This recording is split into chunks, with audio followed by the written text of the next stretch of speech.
I'm going to save this one. And we are now live on the tube in 3, 2, 1. Perfect.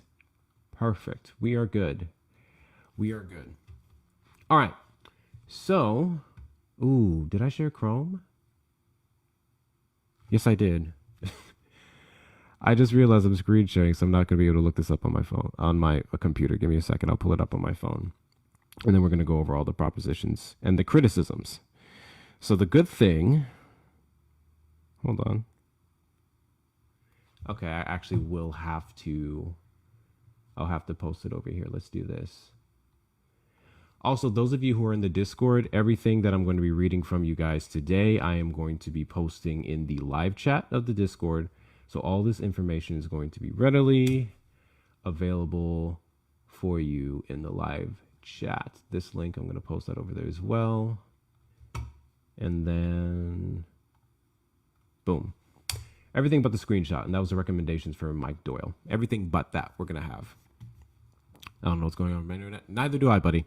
Neither do I. All right. So I think I'm going to start with the ACC overview because that looks pretty solid. And then we'll get this going here. So yeah, ACC went ahead and did like a little short primer and a brief overview of what the oppositions and the propositions are. Thank you guys for the gifts. Thank you so much. And we're going to go ahead and start off with Prop 1. And that one again, the constitutional amendments providing for the creation of the Permanent Technical Institution Infrastructure Fund and the Available Workforce Education Fund to support the capital needs of educational programs offered by the Texas State Technical College System. That sounds good. And what that does, this is going to establish Permanent Technical Institution Infrastructure Fund permanently, because I think we have it's like occasional recurring, an Available Workforce Education Fund as special funds in the Treasury to support the Texas State Technical College System. I'm pro-education. I'm pro-education. So anything that is involving funding education is a W for me. Absolute W for me. The opponents allege that it takes away some of the authority of the legislator to provide funding for TSTC, which is, again, the Technical Institution Infrastructure Fund, as they see fit. I don't know why the legislator would want to take away funding from schools for whatever reason, because then that's going to put us back to square one, where we have someone like Donald Trump who's attempting to do it through executive order, and then at some point legislatively defunding the Department of Education. These are things that should stay exactly the same, and if anything, they should be given a little bit more funding, a little bit more power. So I, for one, don't care that the legislator, per whatever governor or senator or whatnot is able to come into office, should be able to defund these programs. So I posted the summaries for these in the Discord, but I can post them again tonight. My Discord? You posted on my Discord? I didn't see it. Is it an activism? Maybe an activism. So I am very much pro W for Prop 1. W for Prop 1. Prop 1 sounds solid. Again, especially for those of the people who want to talk about trade schools and all that, technical college is really good. I think the more money that we have to help people go into that field, the better. And it's a bit cheaper than four-year colleges. So, yeah, I'm all for it. I very much say vote yes on Prop 1. Yes on Prop 1. Hey, Kenny, I hope you voted yes on Prop 1. All right? I will cuss Kenny out today. If you voted, oh my God, I'll get mad. Okay, so Prop 1 is good. This is more funding and establishing a specific fund for technical institutes here in the state of Texas. So I'm down for that. Vote yes on Prop 50, yes. Prop 50 in California is also something you should be voting yes for, absolutely. Kenny is a friend of mine in the comments. So now we're going to move on to Proposition 2. This is... Ooh, actually, let's do this. So again, the specific wording of the propositions may be a little bit difficult for people to understand. So I do have an overview here, and we'll just kind of line it up with the recommendations from Mike Doyle. And we already went over that, and that's Texas State Technical College funding, which is pro. We're pro that.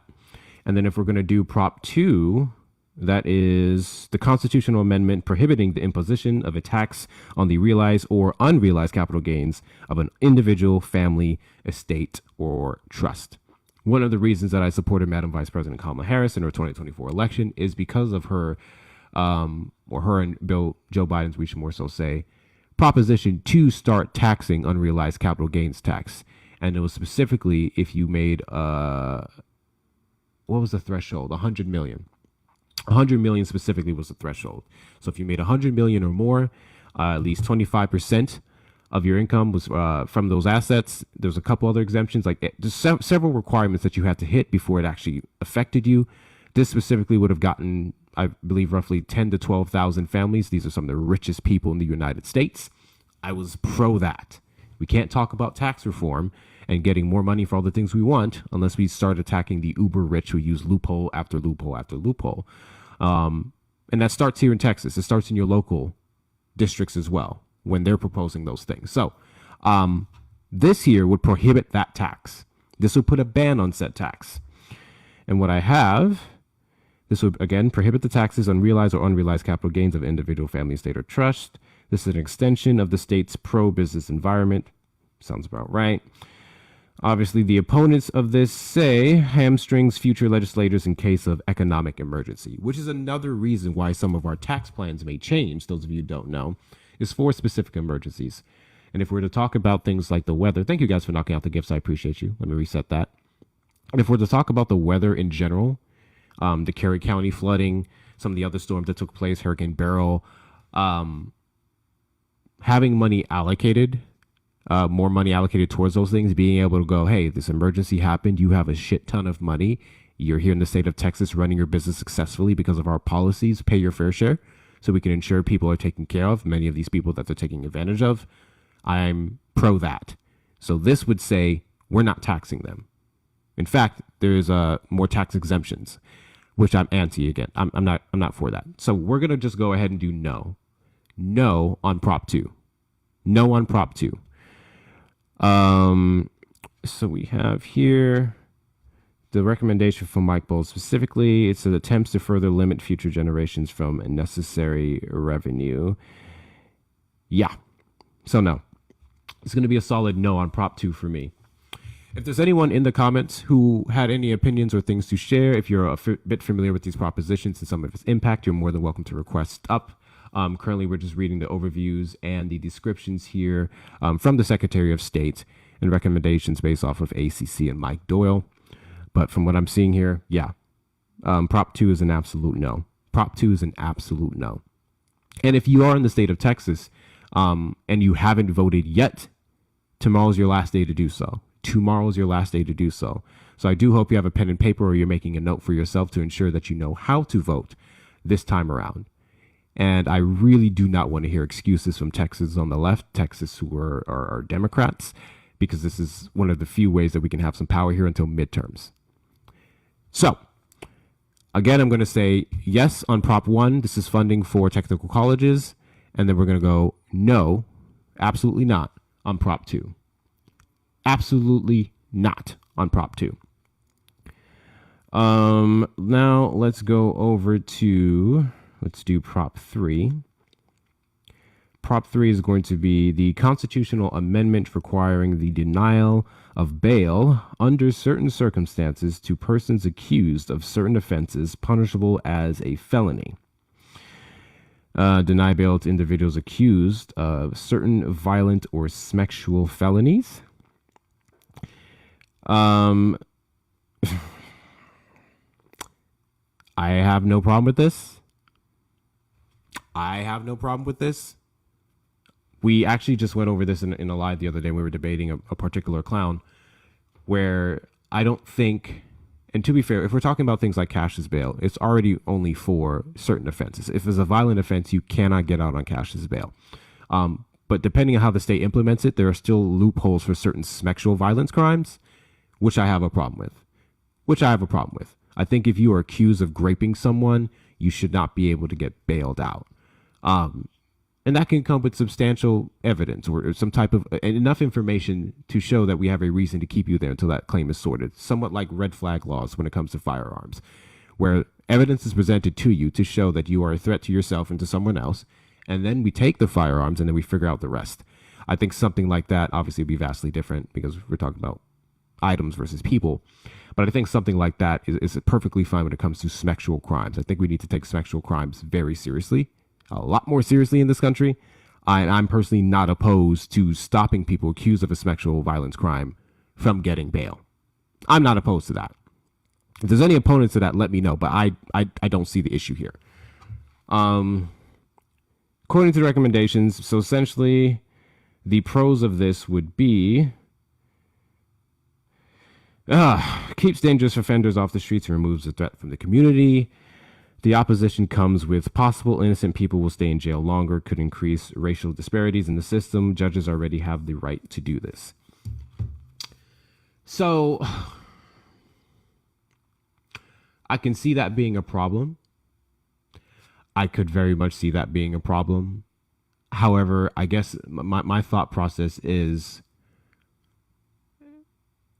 what would be the specifics crimes?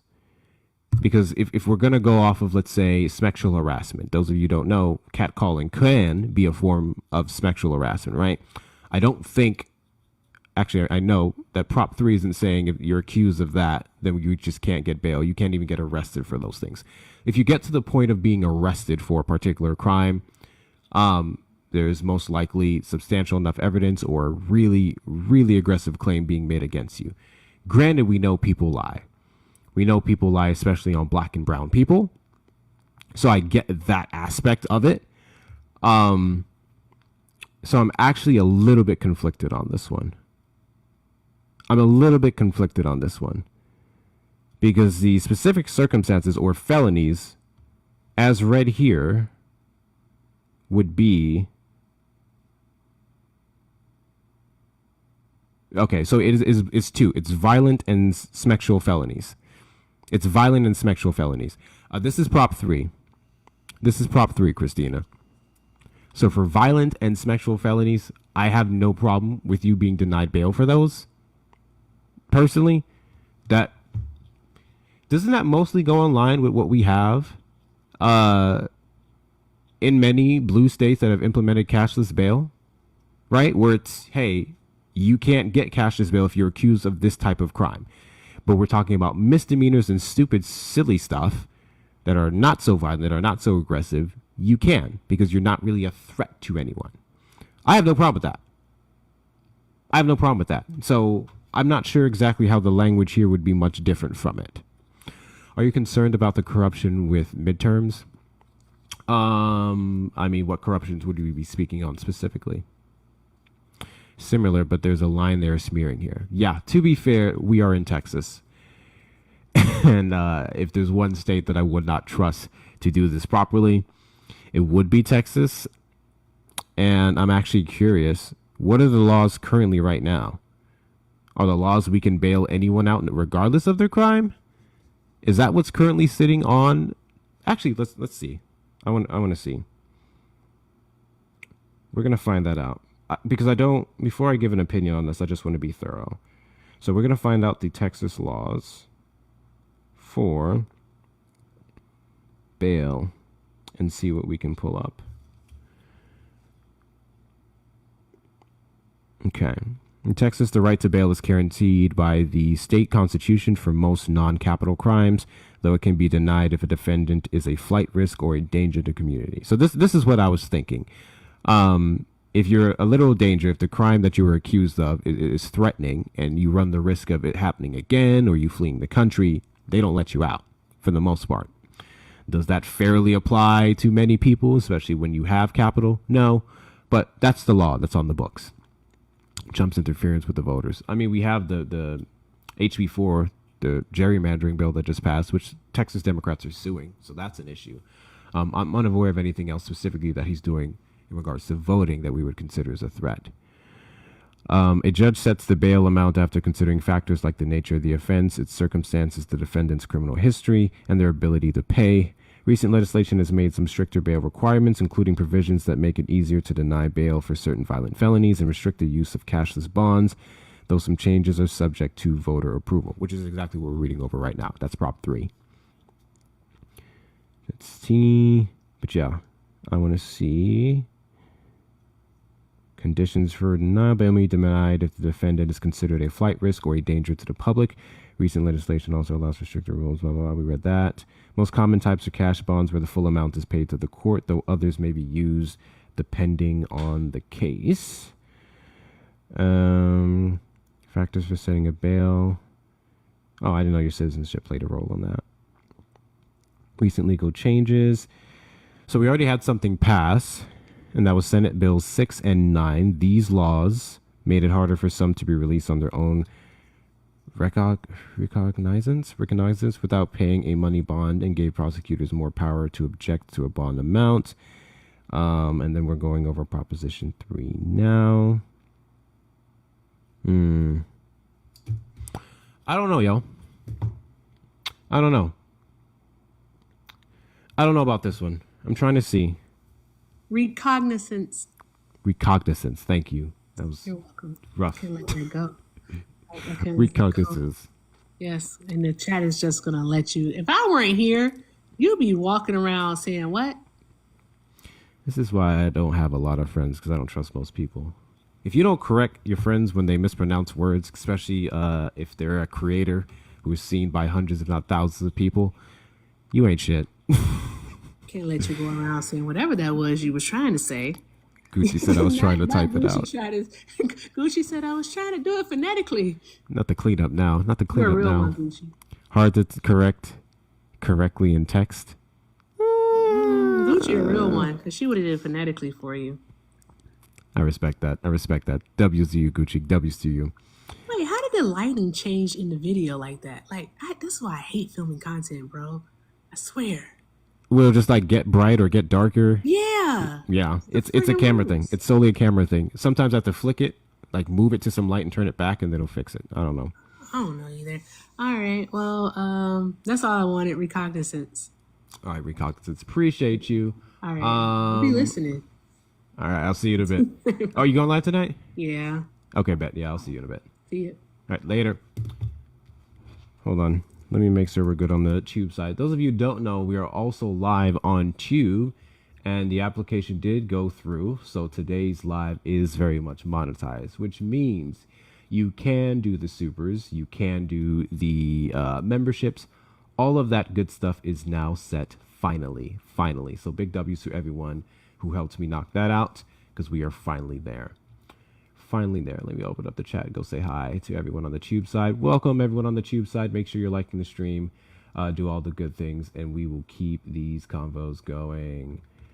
Anyways, I'm trying to figure out what the pitfalls are here, because from what I'm gathering, outside of the obvious, which is Texas is not going to be the best state to be trusted with this, I don't have a problem. If you're accused of shanking someone, I don't think you need to be out on bail. If you're accused of graping someone, I don't think you need to be out on bail. And to be fair, this is going to be a horrible thing I'm about to say, but I know you guys are going to understand it. Considering how loose Texas already is when it comes to grape, if they get to a point where they're not letting you out because you're accused of that, I feel like it's safe enough to say it's solid, right? So that's my issue here. Because I'm personally not against this.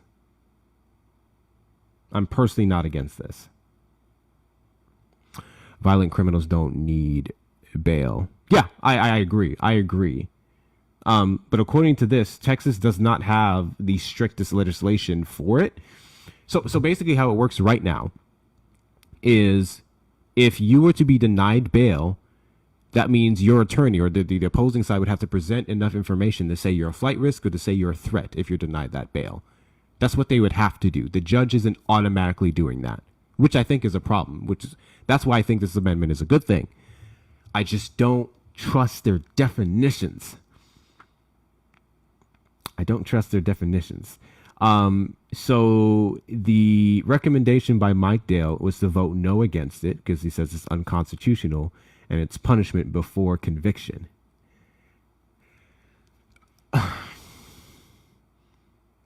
But we also know there's a lot of people, a lot of sick people, a lot of evil people who get away with this despite everything pointing to the fact that they did it because of our laws.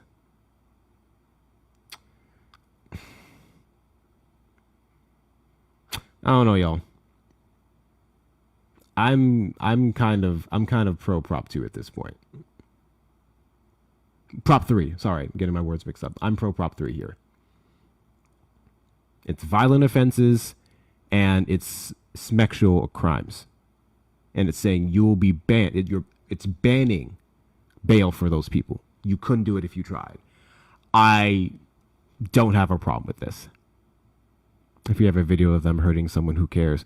Well, I guess in that scenario, if we had if we're talking about sexual assault specifically, most of that we're not going to have video evidence of. If you're talking about violent offenses, then I guess yes, if that happened.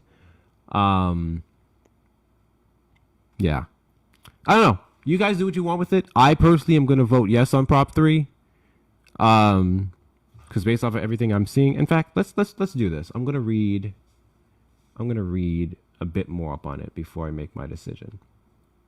But yes, if you're one of the opinions, if you're one of the people who believe that this is something that could be weaponized, specifically against black and brown people, specifically against the innocent, I understand why you'd vote no.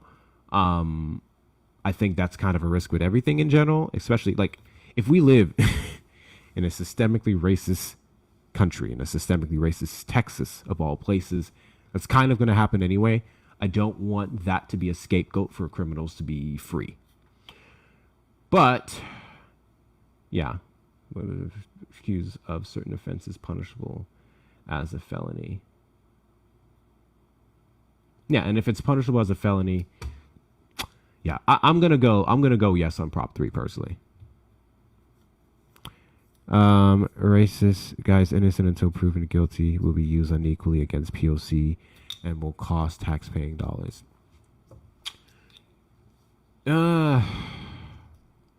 The problem that I have with that is as it sits right now, and I'm really big on the sexual assault aspect of this.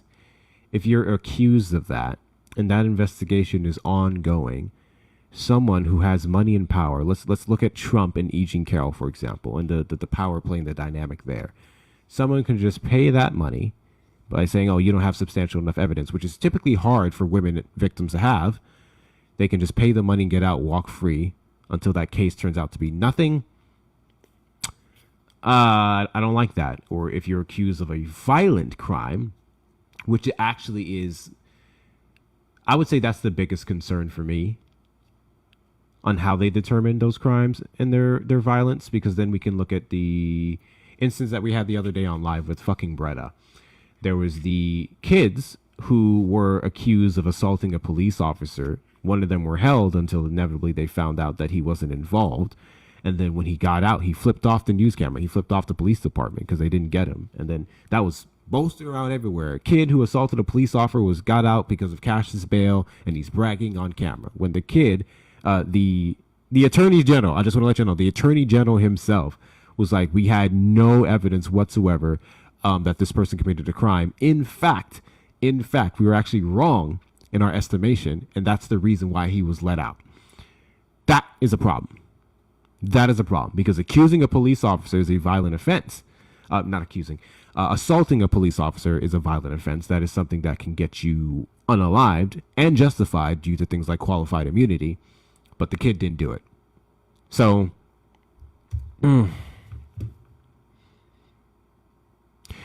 So I guess one way we can look at it is if the circumstances around you being a risk to someone else or a flight risk are there, this is something that can be argued by the right lawyer, and then they can ensure that you stay detained until your investigation is over. Okay, so that's a good way to look at it. So how this sits right now is with the right lawyers, with the right amount of evidence, you can argue to keep that person in jail, and they won't get bail. That's how it currently sits. Whereas this is kind of banning it off the bat, which could prove to be problematic.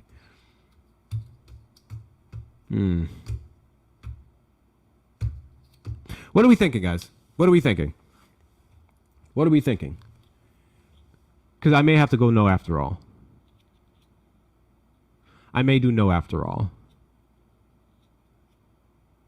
I voted no. W Valerie for voting. Some of these are a toughie, but my biggest concern is enshrining more power in the Texas Constitution. Yeah, that's valid. That's valid.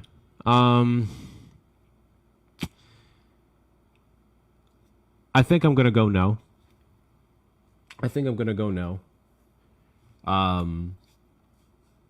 do not want, in another scenario, I do not want lawyers to be capped. And the wording was concerning. That's another thing I was thinking. The wording is pretty concerning. I feel like there are already so many things stacked against people in Texas. Yeah. I voted no on all but 4 of them. Okay. Jacob, you're more than welcome to request up if you'd like to talk about it. So yeah, I think I'm going to go no. If this person isn't violent or criminal as you argue them to be, then you prove it in court. And they will sit right there. All right, I'm going to do no. No is fair.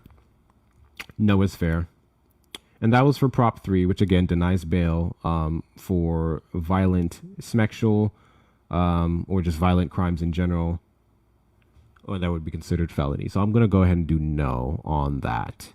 And we'll go ahead and move on to Prop 5. Let me go find it. Pull that back up here. Okay. Prop 5 is going to be the constitutional amendment authorizing the legislator to exempt from and... Y'all, you're going to hear me struggling with some of these words, okay?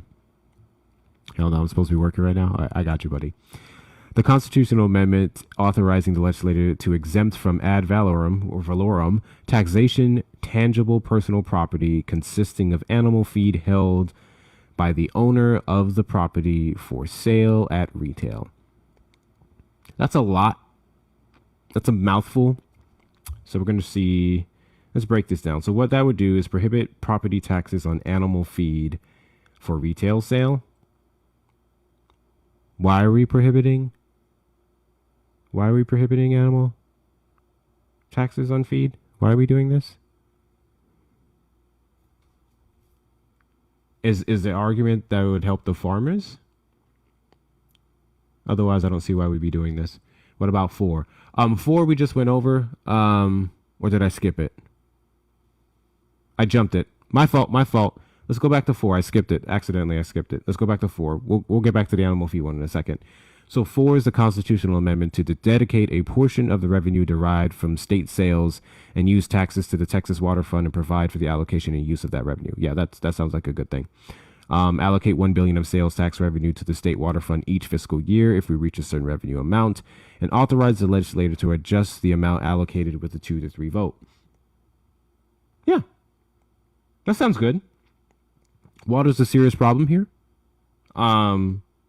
So yeah, that sounds great. So let's see what the con is. Opponents say this is a drop in the bucket and is nowhere near enough to solve the problem. And it's a start. Having $1 billion is better than having nothing. It's a start. It's absolutely a start. Yeah, I'm pro Prop 4. Prop 4 funding for water. I'm pro Prop 4. We do need to take water seriously in the state of Texas of all places. Hector the Tribune article I posted is great breakdowns. Let's see. Let's see. I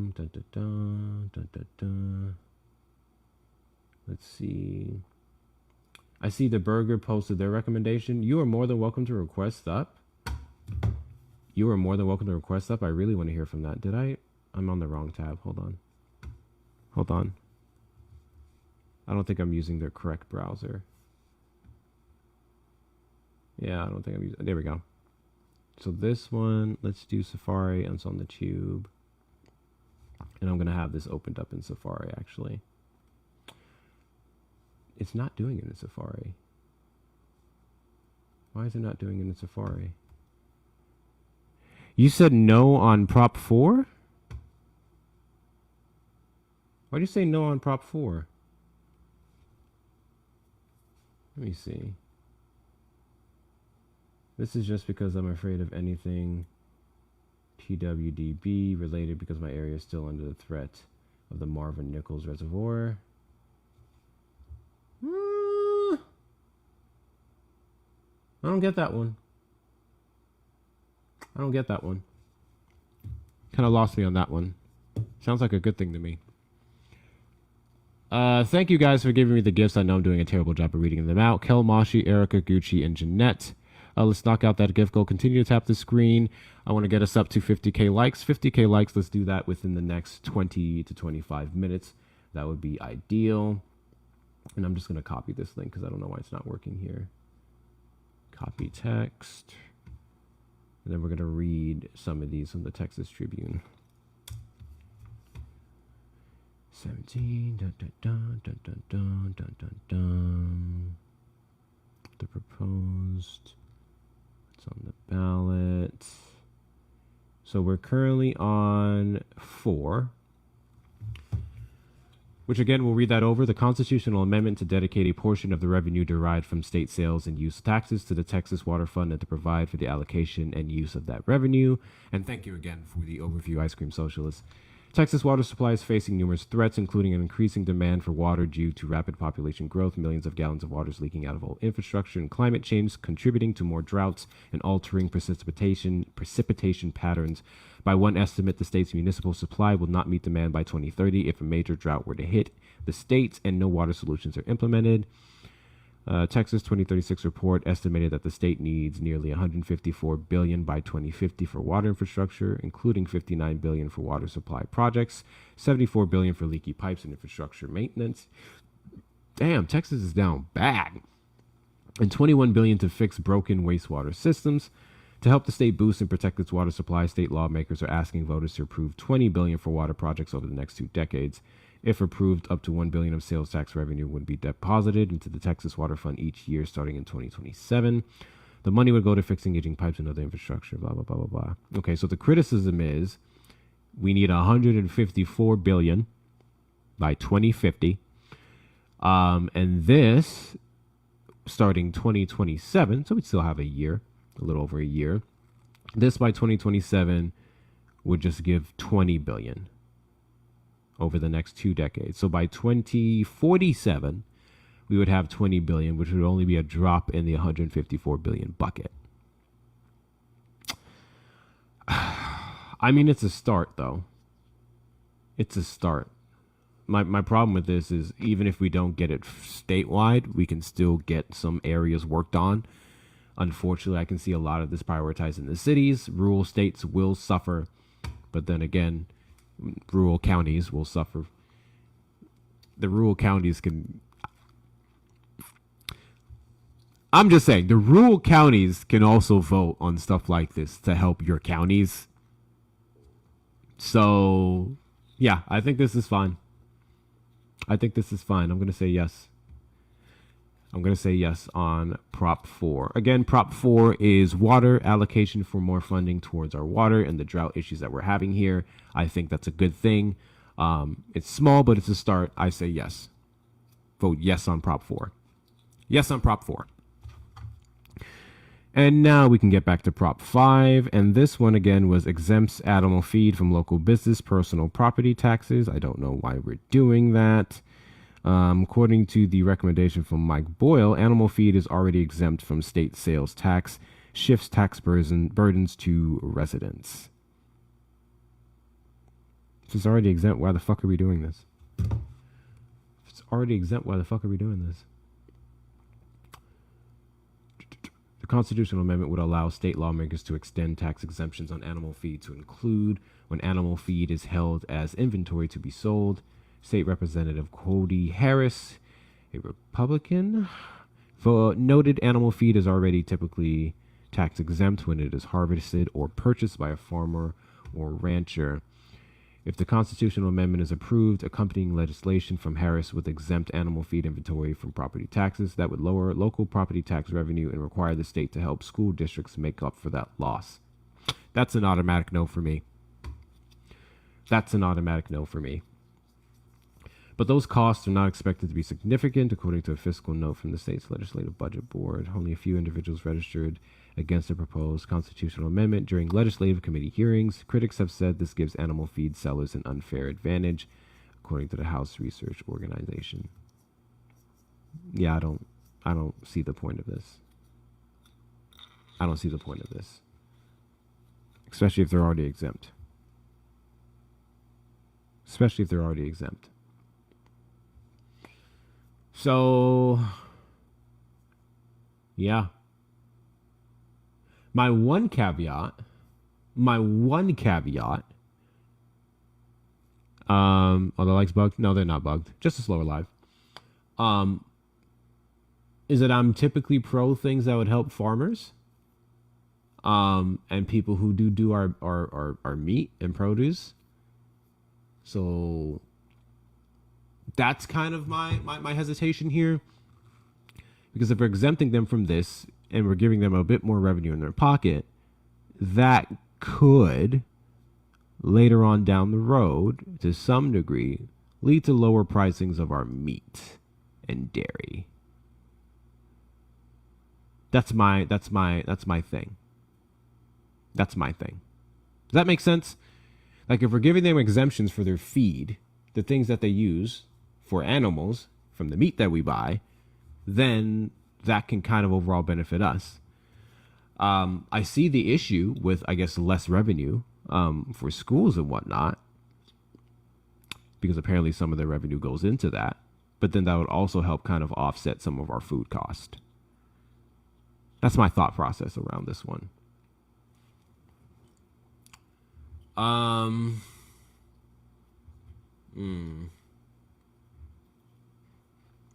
What makes this worse is the vouchers that was passed here. Backed by the president, all the school vouchers that we're going to have for all these charter schools. So we're already expected to take a hit. So I guess my issue would be the last thing we need is any less tax revenue for schools.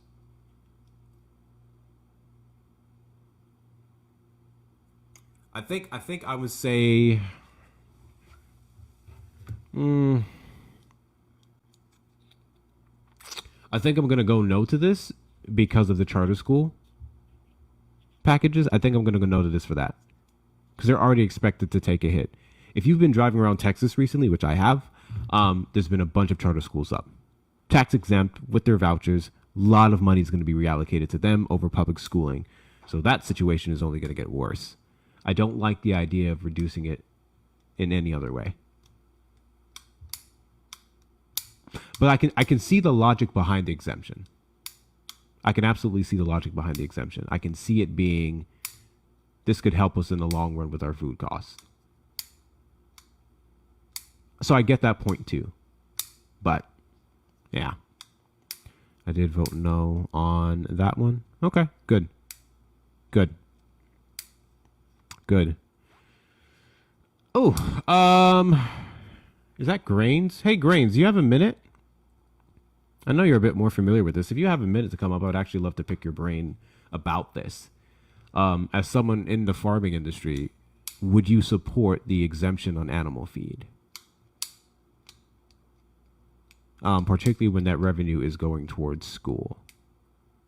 Very curious. Because as it sits right now, I think I'm going to say no. But I was initially going to be like, okay, I get it. I can see it. But I think I'm going to go no. I'm going to say no. So yeah, it's up to y'all on that one. But I would say no to Prop 5. And again, Prop 5 is exempting animal feed from local property taxes and whatnot. Let's do Prop 6. Prop 6 is prohibits taxes on security transactions.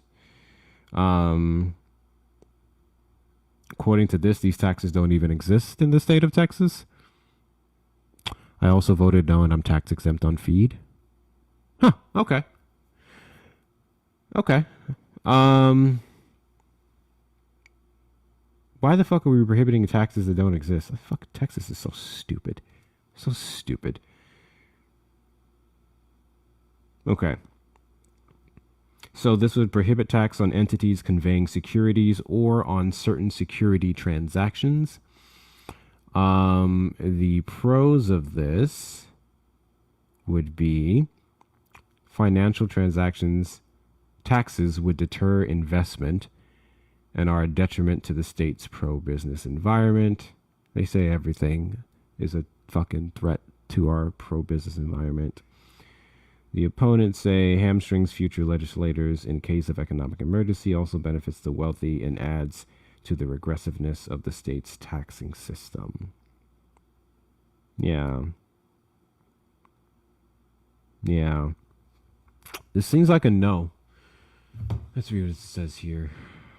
This proposal would prevent the state from creating new taxes on securities transactions such as stock trading and from taxing those who operate or work in the securities market, including financial institutions, brokers, and dealers. Oh, yeah, never mind. No. It was prompted by a new stock exchange expected to open in Texas and to protect investments, including retirement accounts and pensions, following discussions of taxing financial transactions in other states, according to analysis of the resolution, calling for the constitutional amendment.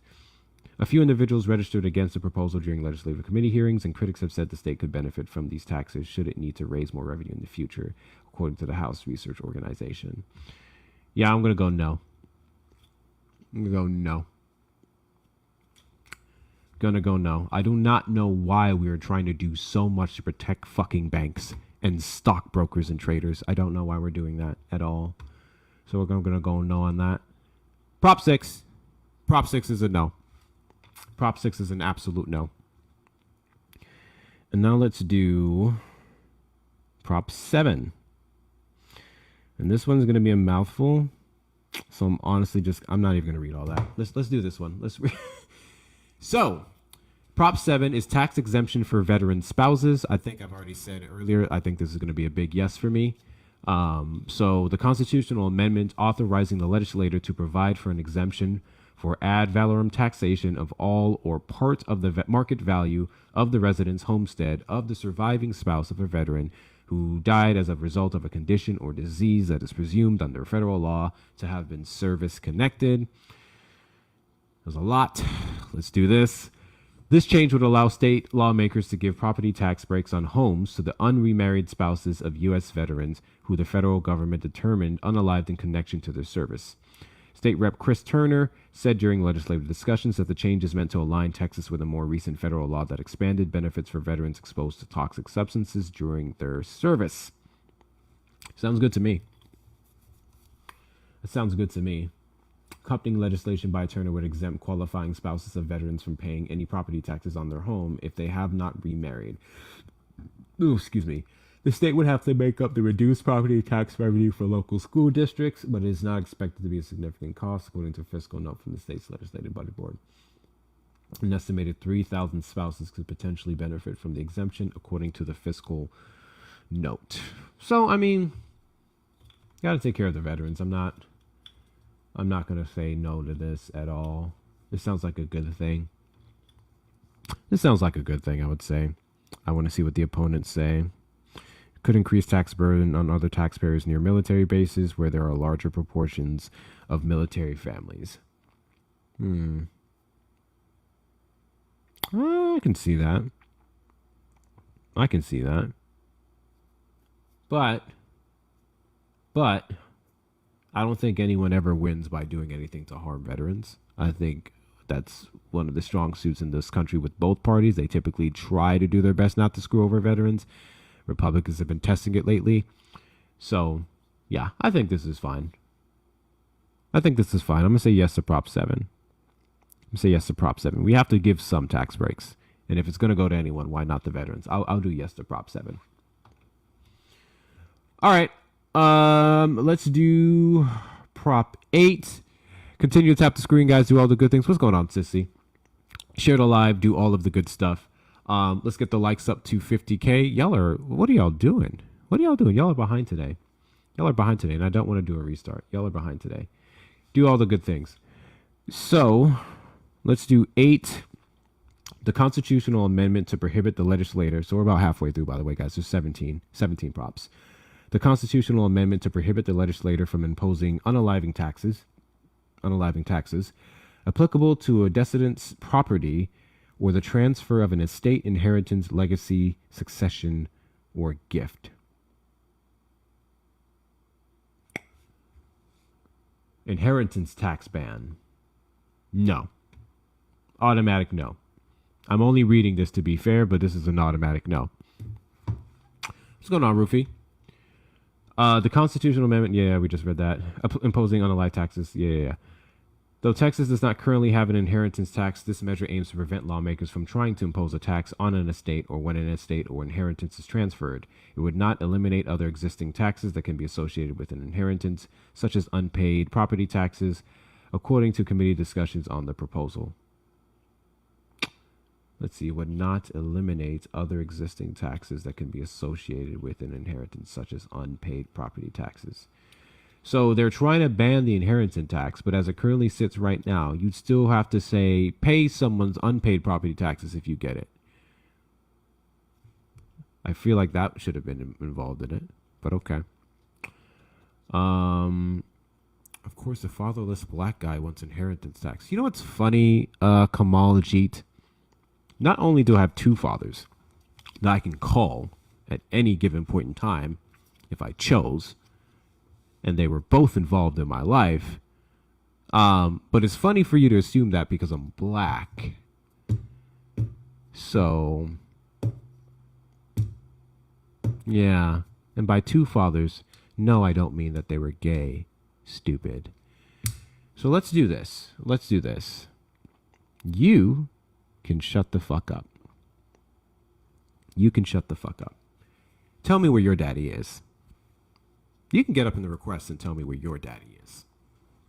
Because I know where mine are.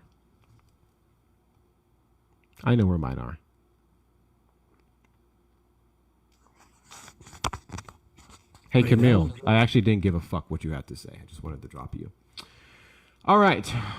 According to committee discussions on the proposal, critics of this constitutional amendment have said it is unnecessary and would limit state lawmakers in the future, according to the House Research Organization. So yeah, this is a fuck no. Again, we don't have any inheritance taxes, so trying to put a ban so no one can do it later on. Again, in the state where we're going to have to at some point make up for all these cuts and the things that we want to do, specifically for education, I have zero problem whatsoever with an inheritance tax. So, yeah. No, I have zero problems whatsoever with implementing an inheritance tax. Yeah, okay. So I'm going to say fuck no to Prop 8. Fuck no to Prop 8, which would be an inheritance tax ban. Fuck no to Prop 8. And now let's do Proposition 9, inventory and equipment tax exemption. Hold on, let me check this over here. Make sure we're doing good on the tube side. WCL, thank you, mods, for taking care of that. Thank you very much, mods. Continue to like the screen over on the tube side. Those of you who don't know, hold on, am I behind? Oh yeah, I did screw that up. My fault. Those of you who don't know, we also are dual streaming on the tube. Anyone who would like to go over there and watch, please feel free to. And we are also monetized on there. So if you'd like to show your support, I haven't done that in a hot minute. If you'd like to show your support for the platform and everything that we have going on right now, you may do so with the links in my bio. Hector Talks with 2 R's, Hector Talks with 2 R's. Those of you on the tube side, make sure you send the super chat to say a nice thank you if you so choose. And we will now be moving on to Prop 9. This is an inventory and equipment tax exemption. The constitutional amendment to authorize the legislator to exempt from ad valorem taxation a portion of the market value of tangible personal property a person owns that is held or used for the production of income. This amendment, along with accompanying legislation, would exempt up to $125,000 of businesses' inventory or equipment from being taxed by school districts, cities, counties, or any other taxing entity. Under current law, businesses don't have to pay taxes on that property if it's worth $2,500 or less. And this one you can exempt up to $125K. 125K. I mean, listen, $125K. I would say federally for most states, but specifically in Texas, specifically in a city like Austin, it's not a lot of money. So if you're a business doing this, I have no problem with that. I have no problem with this. But let's keep reading. Just to be sure, the state would help pick up the tab for the amount of property tax revenue school districts would lose. This would cost the state an estimated $193.5 million from general revenue in 2027 and more than $100 million annually from general revenue in subsequent fiscal years, according to a fiscal note from the Legislative Budget Board. Other taxing entities like cities and counties would either have to raise tax rates to make up for the lost revenue or go without it. Critics, including some officials, have noted that the tax cuts could be applied by businesses at multiple locations. Proponents, including several businesses and industry associations, have said eliminating administrative and tax burdens for businesses would contribute to economic growth that could outweigh local revenue losses. Recapture payments or the tax revenue that school districts with higher property taxes send back to the state to help fund poorer school districts would also go down. It's for small businesses. So I'm for it. It's for small businesses, so I'm for it. I don't have a problem with this. I don't have a problem with this. It's for small businesses. You hear that, GOP? I am a loud lib, and I have no problem whatsoever with tax exemptions when it's for the poor and middle class, not fucking billionaires. Okay? When we start talking about tax exemptions for billionaires, that's when I defer. Tax exemptions for small people, not to call people small, you know what I'm trying to say. That's bad. That's good. Okay? Tax exemption for rich people, bad. Tax exemption for people like me, good. Especially considering I have two businesses. So, I'm pro this. I'm pro this. Pro Proposition 9, guys. Pro Proposition 9. Again, this would be the inventory and equipment tax exemption. And again, that would be on your personal property. So, items that you would use for the business anyway. So, yeah, I'm perfectly fine with this. Perfectly fine with this. Good for people who are actually small. Agreed. Now moving on to Prop 10. Proposition 10, tax exemption for homes destroyed by fire. I feel like this is an automatic yes. I feel like this is an automatic yes. I'm worried that the state wouldn't actually fill in the gaps. Yeah, it's Texas, but I mean, I think that can also help be offset by, again, the revenue that these businesses would earn. A lot of times we're the ones in our taxes that we're being paid, or the services that we provide to our communities are carrying things for our communities, a lot of the load financially. So I get it, but yeah, I think that's pretty good. I actually wanted to see what the opposition to 9 was. Oh, yeah, they're saying they would add the tax burden to homeowners. Well, our business owners own homes too. Isn't there a Vote Blue guide? I don't know. I'm not sure. All right. So, again, the constitutional amendment to authorize the legislative to provide for a temporary exemption from ad valorem taxation of the appraised value of an improvement to a resident's homestead that is completely destroyed by a fire. This amendment and accompanying legislation would create a process to temporarily lower property taxes on homes destroyed by fire. Homeowners could apply for an adjusted tax bill on the restored home for the year in which the fire occurred, according to the accompanying legislation. To qualify, the homeowner's home would have to remain uninhabitable for at least 30 days after the fire. These property tax bill reductions could lower local tax revenue and require the state to help make up for school districts' losses. That's fucking everything at this point. But potential costs for the state could not be calculated according to the legislation's fiscal note. I mean, yeah, if you had your home burnt down, I think the last thing you need is to worry about the exact same taxes that you had beforehand. Just want to let you know that I plan on voting tomorrow. Good. Absolutely. Make sure you do. Yeah, I don't see the problem with this at all. I think this is good. I think this is a very good tax cut. Blue voter guide, state Texas. Someone put that up in the Discord. Is that just what, another guideline, essentially? Post it in the live chat of the Discord. And I'll see what it's about. We'll quickly go over that. But yeah, I'm for this. I'm for this. W Prop 10. If your home was burned down, you should get a tax break. Absolutely. Absolutely. And it's only temporary, so yeah, this is a good idea.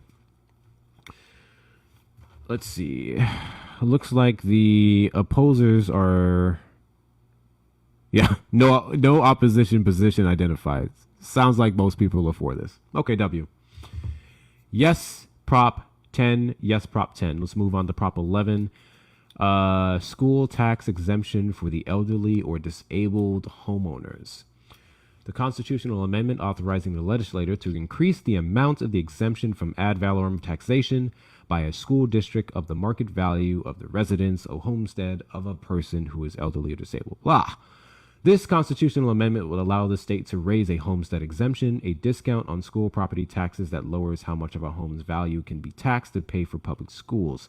The increased exemption would shave off $60,000 from the taxable value of elderly or disabled Texans' homes, rather than just $10,000 under the current exemption. Coupled with another homestead exemption generally available to Texas homeowners, which lawmakers are also asking voters to increase to $140,000 through another ballot proposition. Fuck. Elderly or disabled Texans could get homestead exemptions of up to $200,000 if the other proposition is also approved by voters. Okay, so this was sounding good until the numbers hit.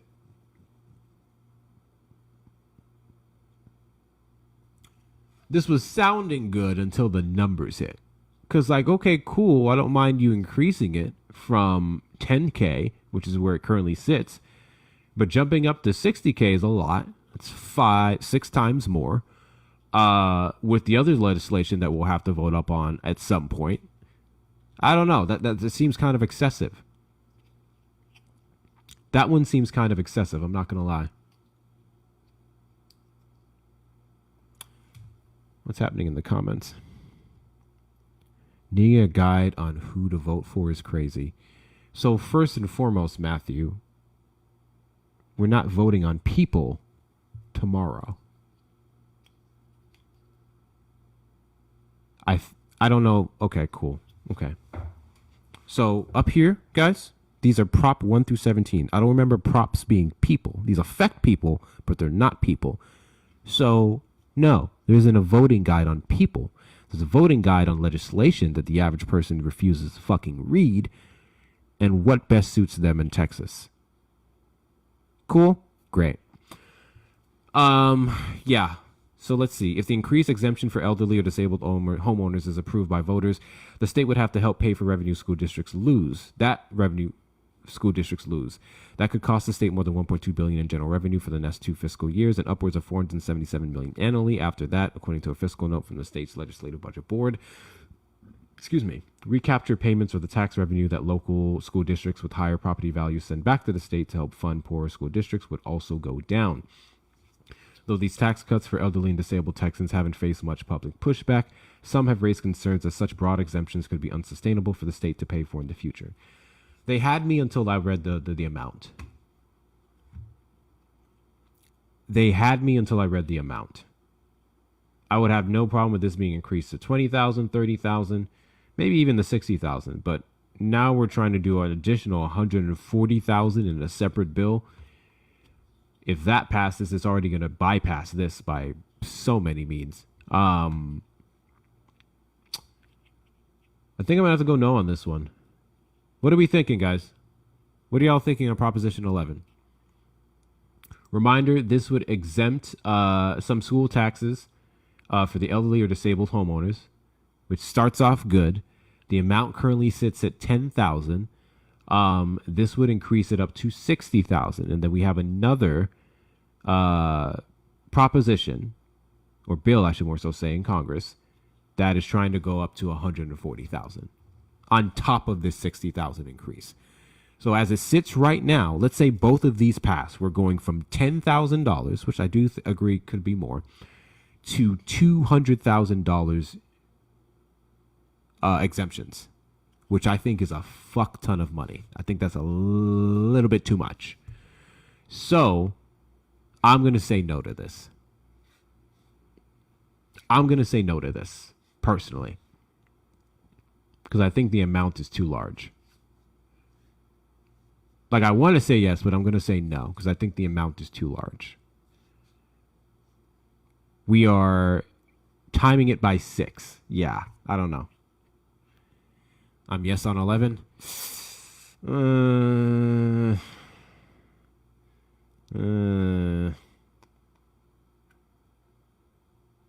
It's a lot of freaking money. Wait for an exemption on property taxes. Yeah, this is exemption on a school tax exemption specifically on what they would pay in property taxes for school districts, which is good. I don't necessarily have a problem with this, but it's like sitting at 10,000 and it would go up to 60. And I want to remind everyone we have another another ballot proposition that they're trying to pass that's 140,000. This is a combined, if they both pass, $200,000 property tax exemption for schools. It's a lot. And this is per home. This would be per home. I can't, no. I'm going to say no to this one. I'm going to say no to this one. If y'all vote yes, I get it, but I'm going to say no to this one. That's a lot of fucking money. It's a lot of money. I'm going to say no to this one. It looks like, yeah, there wasn't very much. Yeah, tax cuts means less funding for other public services. Also, these types of tax cuts offer no relief to people who aren't homeowners. Valid. I'm going to say no to Prop 11. If the amount wasn't so egregious, I would be for it. But that's quite a bit of money. And now I have to go no. Especially when we're talking about schools. There's only so much we can do before we're going to start to impact kids and their education. But it isn't for anyone. It's only available to elderly and disabled people who qualify. Yeah, we went over that. This isn't for everyone. This is just for elderly and disabled. I still think the amount is egregious. I think they could have increased that more without the amount being so high. But that's just my personal opinion. Y'all vote how you want to. I get it. But I'm going to say no to Prop 11. Proposition 12, changing the State Judicial Conduct Commission. Let's see. The constitutional amendment regarding the membership of the State Commission on Judicial Conduct, the membership of the tribunal to review the commission's recommendations, and the authority of the commission, the tribunal, and the Texas Supreme Court to more effectively sanction judges and justices for judicial misconduct. This amendment would change the makeup of Texas State Commission on Judicial Conduct and related processes and powers. Currently, the State Commission on Judicial Conduct is made up of the following: 6 judges from 6 different court levels, 2 attorneys appointed by the State Bar of Texas who aren't judges, and 5 citizens appointed by the governor who are at least 30 years of age and aren't attorneys or judges. And this is how it currently sits. If approved, the constitutional amendment would beef up the citizen representation on the commission by changing the makeup to 6. Thank you, Shauna.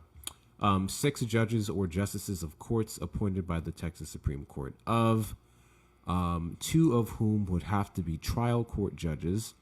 Judicial members of the commission would not be allowed to be judges in the same type of court. And 7 citizens appointed by the governor who are at least 35 years of age. Okay, so hold on. Let's compare. So we currently have 6 judges from 6 different court levels. This would expand it to 6 judges or justices of courts appointed by the Texas Supreme Court. 2 of them would have to be trial court. So this is slightly changing their requirements. And then we would beef up the citizens on that board to 7 from 5. That part I was going to say is fine. The governor's picking them, so but more citizens involved in it is not typically a bad thing. I'm trying to see what exactly is bad about this. I guess outside of the fact that we have Greg Abbott in office. Commission members would still have to be confirmed by the Texas Senate. Other significant changes to the judicial conduct review process would tweak how Chief Justice of the Texas Supreme Court selects review tribunals. These tribunals, made up of 7 Court of Appeals justices, review the commission's recommendation for the removal or retirement of a judge. These tribunals, made up of 7 Court of Appeal justices, review the commission's recommendation for the removal or retirement of a judge. The amendment would also adjust when and how the commission and review tribunal would have to discipline judges, including in some cases by prohibiting a person from holding judicial office in the future.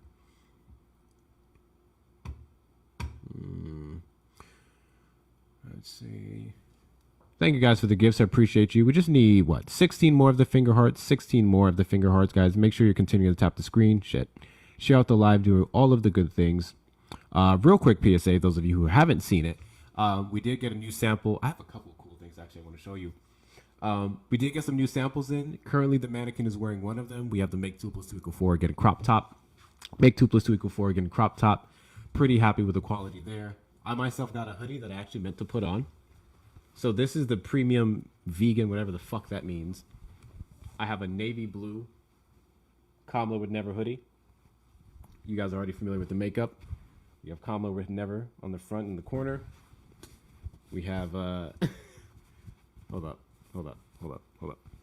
We have Dark Kamala on the shoulder. And then we have one of her famous quotes, or at least famous to me, on the back. Break ground, break glass, break barriers. I fucking love this hoodie. And then we got some shorts, and I'm wearing the top. This is the black Kamala Would Never top. So we got a couple new things coming, including the beanies in a couple of days for the winter collection. So those of you who'd like to check that out, the link is in the link tree in my bio for all of those good things. What's going on, Jessica? What's going on? I need that. Hey, it's in there.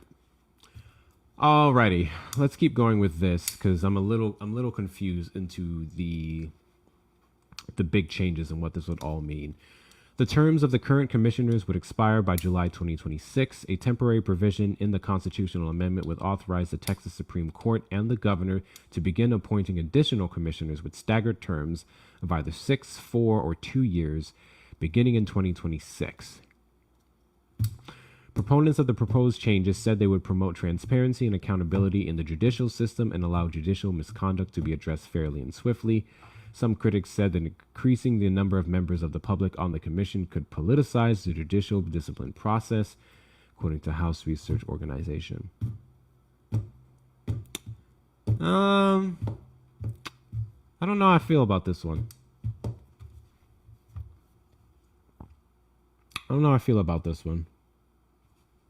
C13. No, this is Prop 12. So we're on Prop 12. And Prop 12 is changing the State Judicial Conduct Commission. Seems like the crux of this is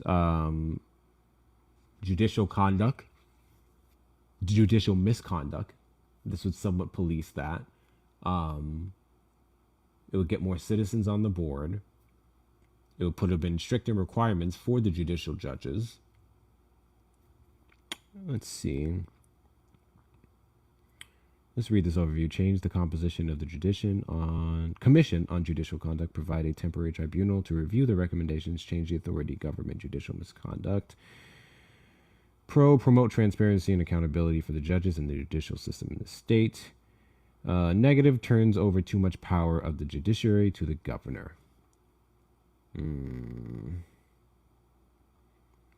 So it looks like the crux of this argument is governor power, because the governor is appointing all of these people.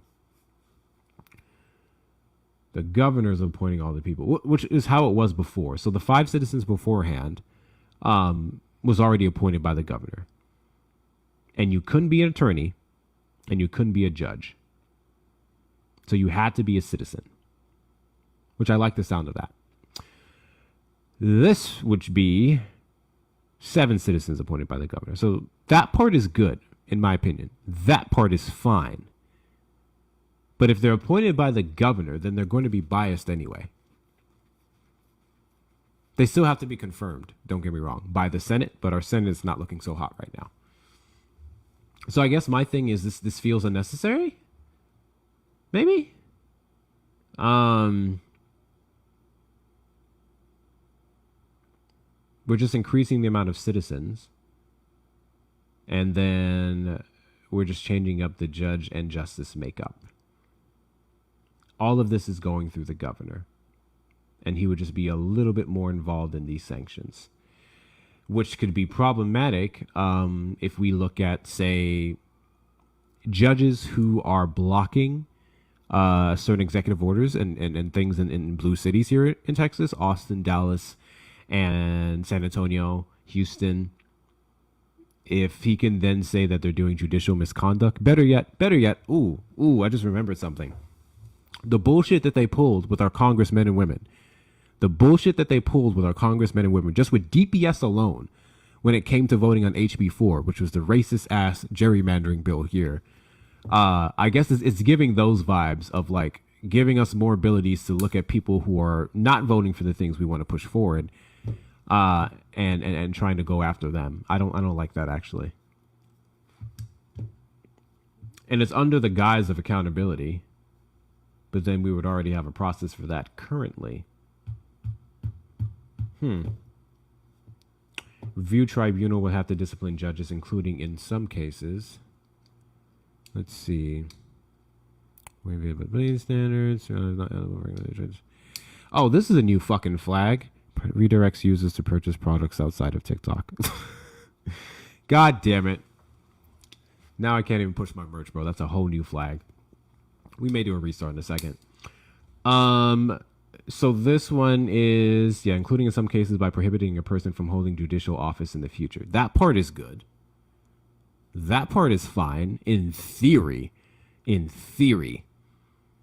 Some of these propositions need to be revisited under a different governor. Some of these propositions need to be revisited under a different Texas government, because I actually have no issues with a good bit of them.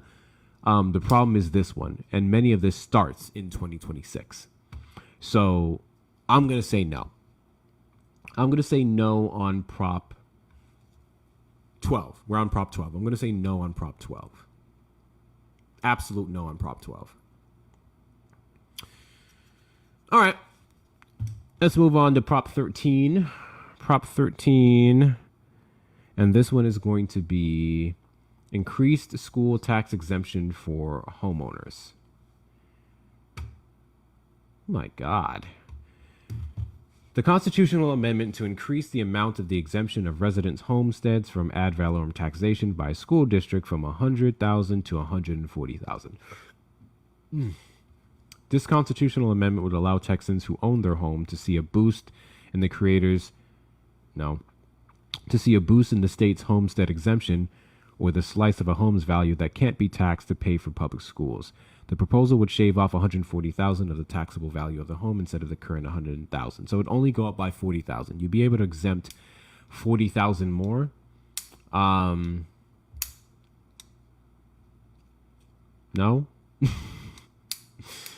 No. The owner of a typical Texas home valued at $302,000 last year, according to Zillow, would have saved about $490 on their school property taxes had the higher exemption been in place last year, a Tribune calculation shows. Those savings result from a combination in the increased homestead exemption and cuts to school tax rates in the state's upcoming 2-year budget. Accompanying legislation would put the state on the hook for the revenue school districts lose if the increased exemption passes. That's estimated to cost the state more than $2.7 billion in general revenue for the 2026 to 2027 budget cycle, and more than $1 billion annually after that, according to the fiscal note for the accompanying school finance legislation. Recapture payments, or the tax revenue that school districts with higher property values send back to the state to help fund poor school districts, would also go down. Some critics have said the state should do more to limit local tax rates and spending so that tax bills don't continue to rise. I'm going to say no. I'm going to say no to this. You can exempt $100K. It's not bad. $140K is not that big of a difference, but it can in the schools if you get down to the nitty gritty. It may not shut down a school. But it could reduce the amount of pencils that they have. It could reduce the amount of artwork that they have. Stuff like that. It's essentially another way to defund public school. Yeah. And we have enough laws on the books already trying to do that. I don't think it's going to help to do it with taxes. So I'm going to say no on this. No to Proposition 13, in my personal opinion. I would remind everyone that the difference in the exemption is just $40,000. No, it'll help accelerate the overtaking of rural schools. I'm confused. What do you mean? Oh, thank you guys for knocking out the gift goal. I appreciate you. Thank you guys for knocking out that gift goal. I appreciate you. Let me go ahead and reset it. Or should we do a restart, guys? Rural schools. Should we do a restart? Well, let me let Christina up, and I think we're gonna end up doing a restart. Hey, so just real quick before you do a restart, so already with the with what's already happening and is in motion with first the withholding of funds that were supposed to come to schools back during the Biden administration that was sent out to different states. Texas has withheld that money from school districts. So smaller school district, rural school districts are already working on a deficit, including the school district that I am currently in, as well as numerous ones across the state of Texas. So with this, what it would do is continue to remove money from these districts. Now, larger districts, HISD, CCISD, and other districts across the state of Texas, I'm just speaking specifically for argument's sake because I am in the Houston area, they are going to be okay because not only do they have funding, they also have private funding as well. From, like, for instance, Texas City has partnerships with a lot of the refineries because they have accelerated programs for students to be able to get, have access to CTE programs, programs that will help to accelerate them going into operations at the plants and such. But your smaller districts don't have that. So if they have even more money removed, bonds that are not passed, they're not going to be able to survive, which would then allow TEA in the state of Texas to then take over that alleged, as I'm doing air quotes, failing district. So that's what this would mean. That makes sense. Okay. Yeah, so I'm going to say fuck no to that. Yeah, that's an absolute no. And that was 13, right? Yes. Okay, great. And again, this would be specifically for homeowners, which the problem that I have with a lot of rhetoric around tax exemptions for homeowners and stuff like that is that most people don't have a home. A lot of us can't afford one. This is true too. Now there is also, like, you think about that in some ways that could also add to an increase in like rent payments, depending on where someone may be living. Mm-hmm. But the bottom line is that this specifically was designed not to necessarily help the homeowner, because there are other policies where they're just going to find another way to tax them. But it's essentially to eliminate Texas public schools. Okay. Yeah, this combined with everything else, we're gonna go a big no on that. Okay, thank you, Christina. So we're gonna do a quick restart. We're gonna do a quick restart. So guys, give me about 60 seconds. 60 seconds. We'll be right back. Who's coming back to the live? Those of you in Texas absolutely need to be back here, because I'm not sure if you've seen this, Christina. The numbers that have come out for the people who are voting so far has been pathetic. Like, actually pathetic. It always is. And it's really a shame because if this is any indication of tomorrow, what we will see in the midterms, we are going to lose terribly. Yeah. And people need to understand that each and every one of these elections absolutely matter. Absolutely matter. Even these propositions, because it is either a block of really terrible policy that is destroying our schools, our families, our judicial system, our education system, or it's a way for us to protect those things. And so it's important for us to be engaged and educated on what's happening. Because we weren't. That's why we're in the situation we are in. And unless everybody is engaged in their civic service of speaking up and voting and being able to say, I absolutely did not approve of this, or I absolutely support this, they're going to continue to bury us. They're going to continue to remove your ability to live, to provide for your family, to access healthcare, to have bodily autonomy. Each and every one of these things is super important, and that is your greatest weapon that you have, is your vote. 6,000%. This is part of the issue that I have with Texans and many of these individuals.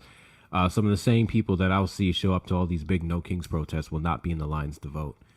And everyone likes to talk about Republican, this, Republican, that. Well, Republicans would not have had the power to do many of the things that they did if we showed the fuck up. I do think there's a lot of personal responsibility, specifically in this state, as to why it's run the way that they are when you have a bunch of complacent left-leaning people. So, oh, yeah. You have to, the one thing that I can give, the only thing that I can give the Republican Party is that they are organized and they have a unified message.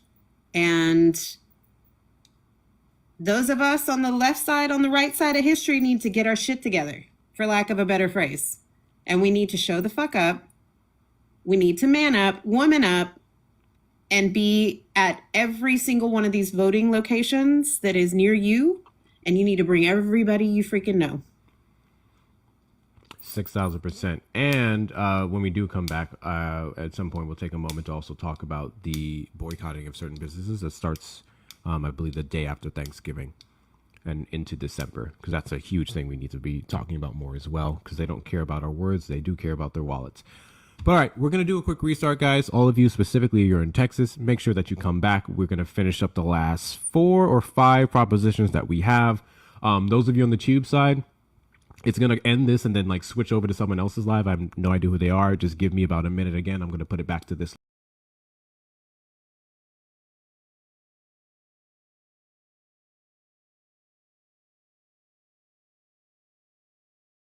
So does that mean would be in the past? An hour all the time? I just moved here, so yeah, I don't know.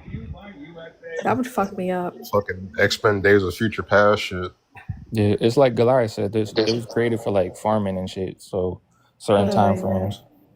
But we don't even technically need it no more, and they were supposed to change it a long ass time ago, but then the motherfuckers just said, nah, never mind. Yeah, we get our combine harvesters got lights now. Now you act and I. That's because I am. See, we got tractors with lights now, so we don't need that shit. We're gonna have AI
There's no sound on the tube side?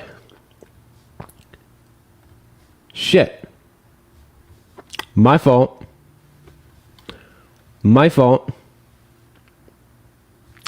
My fault. We got it fixed. We got it fixed. My fault, y'all. All right, so let's see. Someone sent me a thing for the food bank. Oh, okay. Thank you, Nikita, for the $30 on PayPal. All my TikTok gifts from the past week. Promise I'd send you for the food bank. I wasn't holding you to that promise, but no, thank you very much. Thank you very much. Guys, those of you who don't know, Saturdays Live, we held a fundraiser for a Houston food bank. Obviously, in light of the SNAP benefits that were cut and being withheld, a lot of people are going to need help. So it's up to us to pick up that slack. I believe it's up to us to pick up that slack to help our neighbors. And that's exactly what we'll be intending to do. Also, we have a flash goal. Fuck it, we'll do that. 38 heart me's, guys. 38 heart me's. Send your heart me's for this flash goal. So yeah, I'm going to be going out to Houston and I'll be volunteering at the food bank. And the reason why I held the fundraiser on Saturday is to ensure that we had a very nice check to give to them as well. We were able to raise over $1,200 for the food bank. But I've been telling everyone, if you would like to support that mission, you can send that to as well. The links are in the bio. Hector Talks with 2 R's, Hector Talks with 2 R's in the Cash App and Venmo if you want to donate to the food bank. That would be greatly appreciated. So thank you very much for that, Nikita. I appreciate you. I appreciate you so much. And that's going to be tomorrow. Okay, back to, what's the last one we read off of? Proposition 12. Yeah, that was essentially giving Greg Abbott more power. Is there anyone who missed anything? If anyone who missed anything, we'll do a quick rundown. Also, all of this information is going to be readily available for you in the Discord. So if you check the link in my bio, if you'd like to join the community, you can join there as well. I have all this stuff posted. I'll have my opinions posted. So we're going to go ahead and do that too. Next one is going to be Proposition 13. This is an increased school tax exemption for homeowners. So currently, as it sits right now, the tax exemption for homeowners is, yeah, that's fine. That's fine, socialist. The tax exemption for homeowners is going to be $140,000. That's how it currently sits via law. They're going to try and increase it to $140,000. So $40,000 more. And the problem that I have with this, alongside the other tax exemptions that not only supported, but some of the ones that I was against, is that now we're just losing far too much revenue for schools. Texas already has some of the not so greatest education compared to the rest of the United States. This is all a part of a larger attempt to defund public schools and push forward charter schools, which we know would leave out communities who don't have that option. And I have a problem with that. So if you already get $100,000 in tax exemptions, $140,000 is not going to make a huge difference to you. So I think you can do fine without it, but it very much can impact the schools in a negative way. So no on Proposition 13, in my personal opinion, no on Proposition 13. Proposition 14, this one is an automatic yes. This is funding for dementia research and prevention. So this is an automatic yes from me. Funding for dementia research and prevention. The constitutional amendment providing for the establishment of the Dementia Prevention and Research Institute of Texas, establishing the Dementia Prevention and Research Fund to provide money for research on and prevention and treatment of dementia, Alzheimer's disease, Parkinson's disease, and related disorders in the state, and transferring to that fund $3 billion from state general revenue. This amendment would provide $3 billion to create the Dementia Prevention and Research Institute of Texas to study dementia, Alzheimer's, Parkinson's disease, and other brain-related conditions. The measure received bipartisan support from a majority of lawmakers and was one of Lieutenant Governor Dan Patrick's legislative priorities. So yeah, this sounds like a good thing. This sounds like a very good thing. If voters approve the constitutional amendment, the initial $3 billion in state surplus revenue would be transferred to the fund, and a board appointed by Patrick, House Speaker Dustin Burrows, Lubbock, and Abbott would be set up to approve research proposals. That's a flaw, but whatever. The money's going to research. Going forward, the Institute will receive up to $300 million annually. This funding is intended to attract physicians, researchers, and experts to Texas. That's good. The fund and institute are modeled after the state's Cancer Research and Prevention Institute, which has become the country's second largest funder of cancer research. So that sounds like a good thing. Sounds like a good thing to me. I say yes. Vote yes on Prop 14. But Ice Cream, what's going on? Yeah, it's absolutely a good thing. And it is bipartisan, although in the House, it had started to receive a little bit of pushback because some of the more sort of staunch spend no more money sort of Republicans were like balking at that $3 billion price tag, saying, oh, well, how can we say that we're the party of, you know, cutting government spending if we're spending this money? Well, we can't rely on private sector to solve these problems fully. Obviously, Can you hold that thought for 1 second? Hold that thought for 1 second. No to all of them. Cheating at checkers. I'm going to assume that if you say vote no to all of these propositions, that you could not have possibly read a single one of them. I do not see how you could have, in good conscience, read any of these propositions and said vote no on all of them. That's a little wild. I invite you to come up and explain your position, but no, I don't think there's a bad thing about funding for Alzheimer's. I don't think there's a bad thing about tax exemptions for veterans' families whose homes burned down, or anyone's homes who's burned down. I don't think there's a bad thing about more money for the water fund in a state that's drying up. So if you're saying no to that shit, good luck to you, I guess. I'm sorry, Socialist. Go ahead.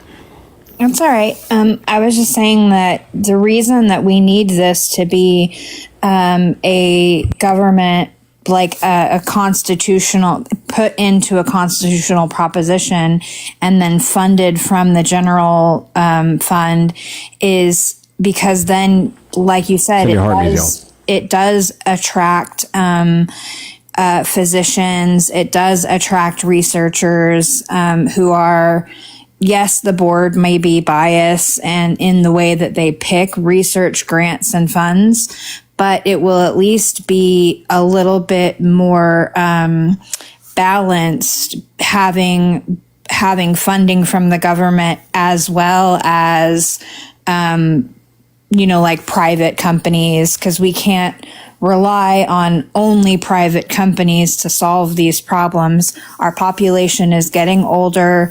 The dementia, Alzheimer's, Parkinson's, neurological issues are going to start to become issues. And if we leave it to for-profit companies to do all the research on this, we're not really going to get anywhere. We have to kind of take that model like we do with the military in research grants and funding. So having it come from the general fund, that money really does ensure that it remains less biased and less focused on like a for-profit model.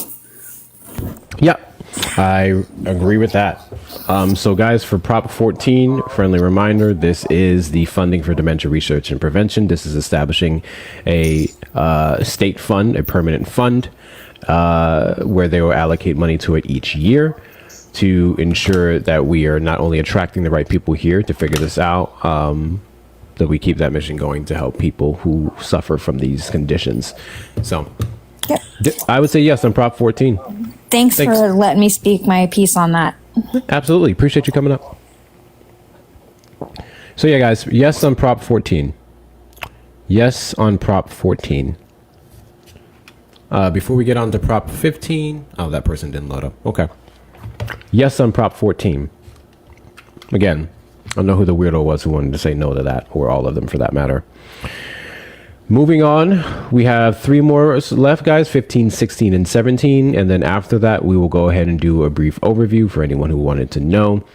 If you do intend to vote tomorrow, which I hope every single one of you in Texas are going to vote, if you haven't voted already, You need to know these things. You need to know what they mean, how they can impact you, how they can impact Texas, how they can strengthen or weaken the power of the hostile government takeover that we're seeing by the Republican administration here. Texas has a special election too. This is this is amendment propositions. This is going to be changes to the amendments to allow several different things. And the last day to vote is tomorrow. Oh yeah, by all means, vote everywhere tomorrow. This live is about Texas. Proposition 15. You guys can take a wild guess. Here's what we're going to do. I'm going to read the name. I'm going to read the name of Proposition 15. And then I want you guys to tell me what you think it's about. Okay? I'm going to read the name. And then I want you guys to tell me what you think it's about. Proposition 15, codifying parental rights. Proposition 15 is codifying parental rights. What do you guys think that's about? What do you guys think that's about? What do you guys think that one's about? We know what it's about. We know what it's about. I'll read. The constitutional amendment affirming that parents are the primary decision makers for their children. I don't remember when they weren't. But okay. This proposal will include parental rights as currently outlined out in federal case law in the Texas Constitution. I love how it highlights it's currently already in federal law. The intent of the amendment is to protect parental rights since case law can change and disappear over time with the appointment of new judges. Okay. The Constitution would be amended to include the following. Provides that to enshrine truths that are deeply rooted in this nation's history and traditions, the people of Texas hereby affirm that a parent has the responsibility to nurture and protect the parent's child and the corresponding fundamental right to exercise care, custody, and control of the parent's child, including the right to make decisions concerning the child's upbringing. What fucking law is there in the state of Texas currently that prohibits the parental right to exercise care, custody, and control of the parent's child, including the right to make decisions about their upbringing? I'm confused. This is literally about the education system. This is literally about anti-LGBTQ rhetoric and policies. That's what the entirety of this thing is about. And what kills me about this fucking talk of stuff like this is if you're, let's say, a Christian, you're a devout Christian, you believe that men are men and women are women, you believe that men shouldn't be competing in women's sports and all that stuff. Nothing is challenging that. You can raise your kid Christian until they decide that shit doesn't serve them, which is happening a lot. That's not a state problem. That's a you problem. If you can't make Christianity compelling enough to make your kid choose to go to the big place in the sky, there's nothing challenging your Christian rights, your parental rights at all. At all. We know exactly what this is. And another part that I really want to go over, we know what this part's about. Check this out. Provides that to enshrine truths that are deeply rooted in this nation's history and traditions. History and traditions. The tradition of this country being Christian, allegedly. The history that often negates the experiences of black and brown people and reduces slavery to just being a thing that happened, right? That history. This entire proposition is fucking horseshit. Absolute fuck no on Proposition 15. Absolute fuck no on Proposition 15. Texas schools already fucking... Hold on, let me reword this. Texas schools are already lacking enough in material that will help you in your everyday life and anything in regards to social interactions with other human beings that don't think differently from you. I don't think this is going to help at all. This is horseshit. This is absolutely horseshit. We'll read the rest. Some questions were raised during legislative discussions about how the proposal will ensure children's voices are also heard. More recently, various advocacy groups have expressed opposition to the constitutional amendment's broad language. Exactly.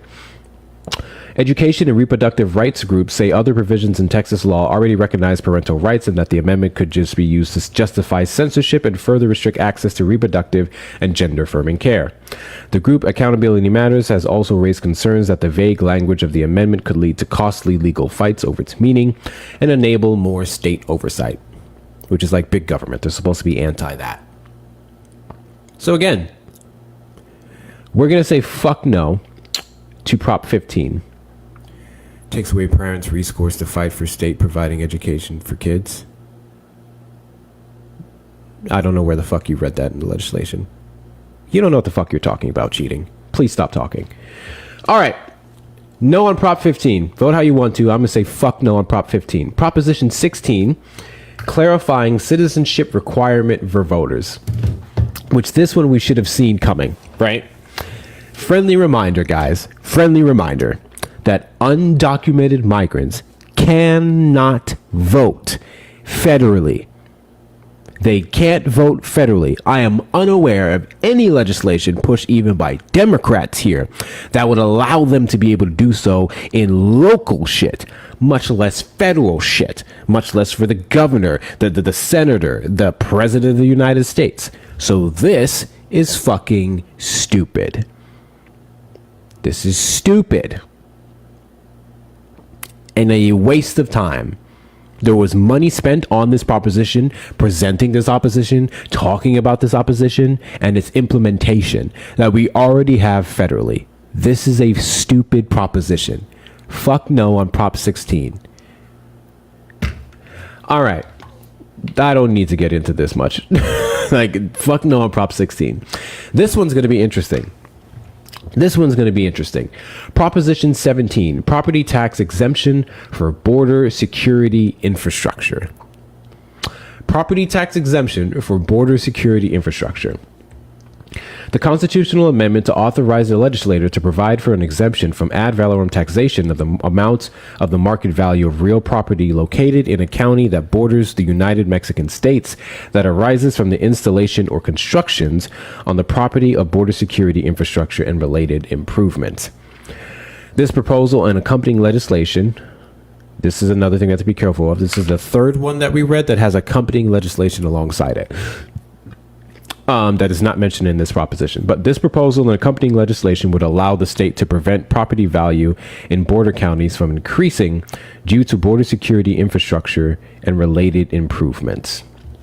This new exemption could reduce local tax revenue, but costs to the state to help address school district losses are not expected to be significant, according to a fiscal note. Other local governments may have to raise rates to offset the losses, according to the fiscal note. Proponents of the measure say this will address concerns that border security infrastructure added to private land by the state could increase the property's appraisal and burden on property owners. Could. So this isn't fucking happening? So this is not happening. Because my first thought process was, why would someone putting maybe, radar on our border, why would that increase your property value? That has nothing to do with your property. If anything, that makes your property safer from the alleged crime that would be happening from border crossings. So your property would be fine. Anyway, could increase that property's appraisal and burden on property. Oh, no, I skipped one. Hold on. Proponents of the measure say this will address concerns that border security infrastructure added to private land by the state could increase that property's appraisal and burden on property owners, according to the House Research Organization. Critics have said the state should not incentivize more border security infrastructure on private land and that the change should shift the tax burden to other local property owners.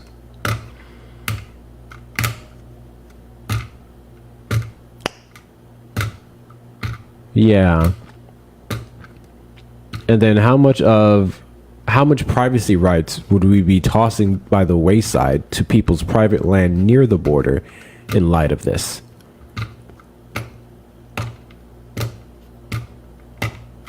I don't know. This one doesn't seem worth it.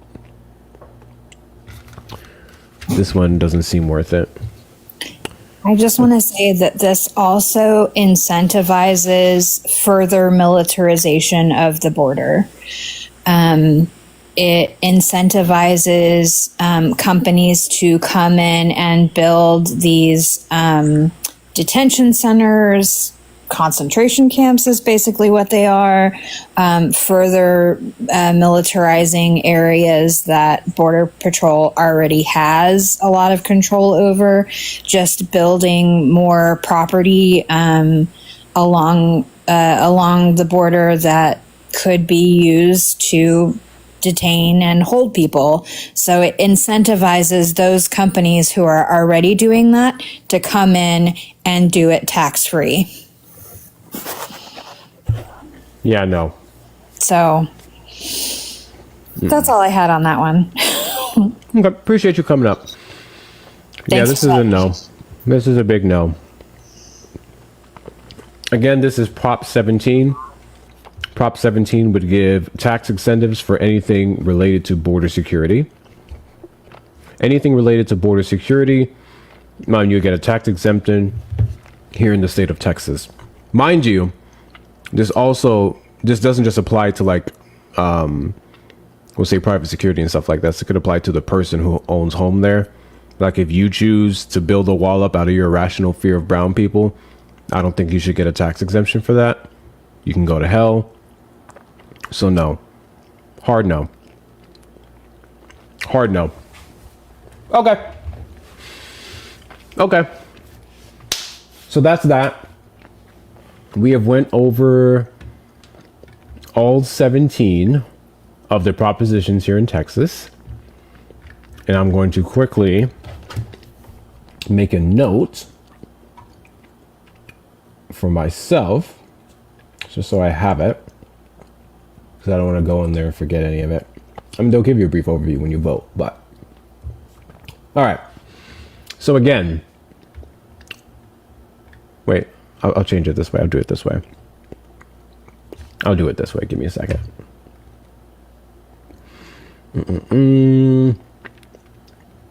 Make a new note. Okay. So let's do Prop 1. Reminder that Prop 1 was funding for Texas State Technical College. This was established a permanent fund that can be pulled in for the year. Anything education is pro me. Anything pro education is pro me. That's where I'm at. So yes to Prop 1. Yes to Prop 1. Prop 2 was prohibits capital gains tax of individual estate, family, or trust. That's going to be a fuck no for me. I don't know why this country is so fearful of property gains tax, realized or unrealized, on really rich people. Tax the fuck out of them. Not the fuck out of them, within reason, which most of the times it is. So we're going to do no on Prop 2. And again, I want to make it abundantly clear. I'm not telling anyone how to vote. I'm simply saying the information that we have available and the brief overviews of this, I don't think a lot of these things would benefit Texans, or at least the reasonable Texans here. So Prop 3, this would deny bail in certain circumstances and felonies. Again, the wording sounds good, but oftentimes these are used to unjustly prosecute and keep innocent people locked up. I think if you have, as current Texas law sits right now, again, if you have enough evidence to say this person is a threat to themselves or others, you can keep them locked up and you can skip their bail. That is Texas law. So this automatically banning people from that could be extremely problematic. So I put no on Prop 3. I put no on Prop 3. Prop 4 is dedicates money to the Texas Water Fund. Again, we're going to have we already have a water issue and it's going to be exaggerated very soon. So this is going to be a small drop in the pool of getting that situated. I said yes to Prop 4. I put yes to Prop 4. Prop 5 exempts animal feed from local business personal property taxes. I put no to that. While I do somewhat see the potential benefit of that helping us with our food costs, considering the other business exemptions that we had that could also benefit those people when it comes to their equipment, I don't think a specific tax on animal feed needs to be exempt. So, Prop 5. There's Prop 5. How will Prop 4 be funded? So cheating. If you read it, you would know. Because that's what we did. We read it. Apparently you haven't, so I don't know why you're chirping so much. Prop 6 prohibits taxes on securities transactions. This summarized, it was a lot of financial institutions and their alleged protections for assets and trusts and stocks. So another benefit for rich people. Another benefit for rich people. So we're going to do no to Prop 6. No to Prop 6. Why are you so rude? I'll tell you exactly why I'm so rude to you, cheating. I don't like senseless people speaking senselessly on things that they clearly haven't read. That's why I'm rude. You are talking out of your ass. That's exactly why I'm rude. Prop 7, property tax break for spouses of veterans who unalive due to service. I think that's perfectly fine. I have no problem with tax breaks for veterans. No problems for tax breaks on veterans. So we're going to do yes to Prop 7. Yes to Prop 7. And again, terrible idea typically to vote against veterans. Like literally they will use that against you. Prop 8 bans estate inheritance. This is a ban on inheritance taxes, which we don't have inheritance taxes in Texas anyway. So no on Prop 8. No on Prop 8 to banning an inheritance tax. And they also have no.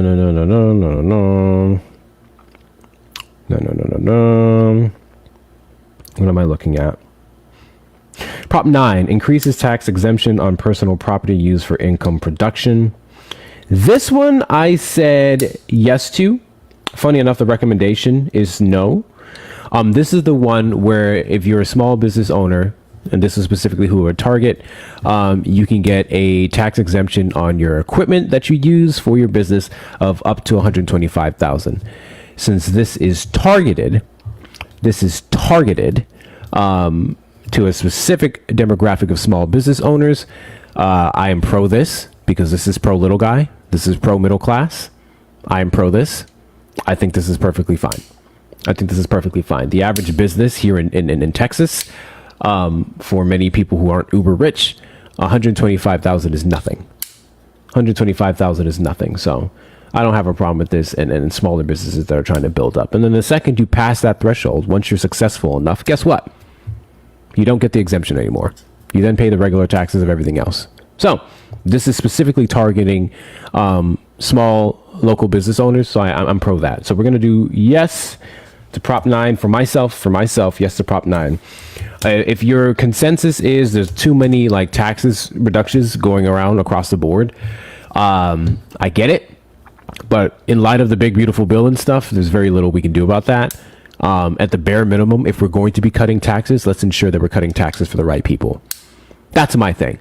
I'm pro-tax, but if we're going to cut taxes, cut it for the right people. And some of these propositions do that. So that's my personal opinion. Y'all vote how you want to. Prop 10, property tax relief after a home fire. I think that's perfectly fine. If your home gets burned down and you meet the requirements, I think it would help you a ton with remodeling and everything else to get a tax exemption. I think this is a great idea. I think we should have more tax exemptions for people who go through disasters because disasters are unexpected and oftentimes specific disasters, depending on your insurance coverage, it's not covered, at least not too fully, by your home insurance. So I'm pro this. I'm pro Prop 10. And this is a tax exemption for rebuilding your homes in the case of a fire. I am pro Prop 10. Prop 11, increased school property tax exemption for the elderly or disabled. This one I said no to because of the amount that they were trying to increase it to.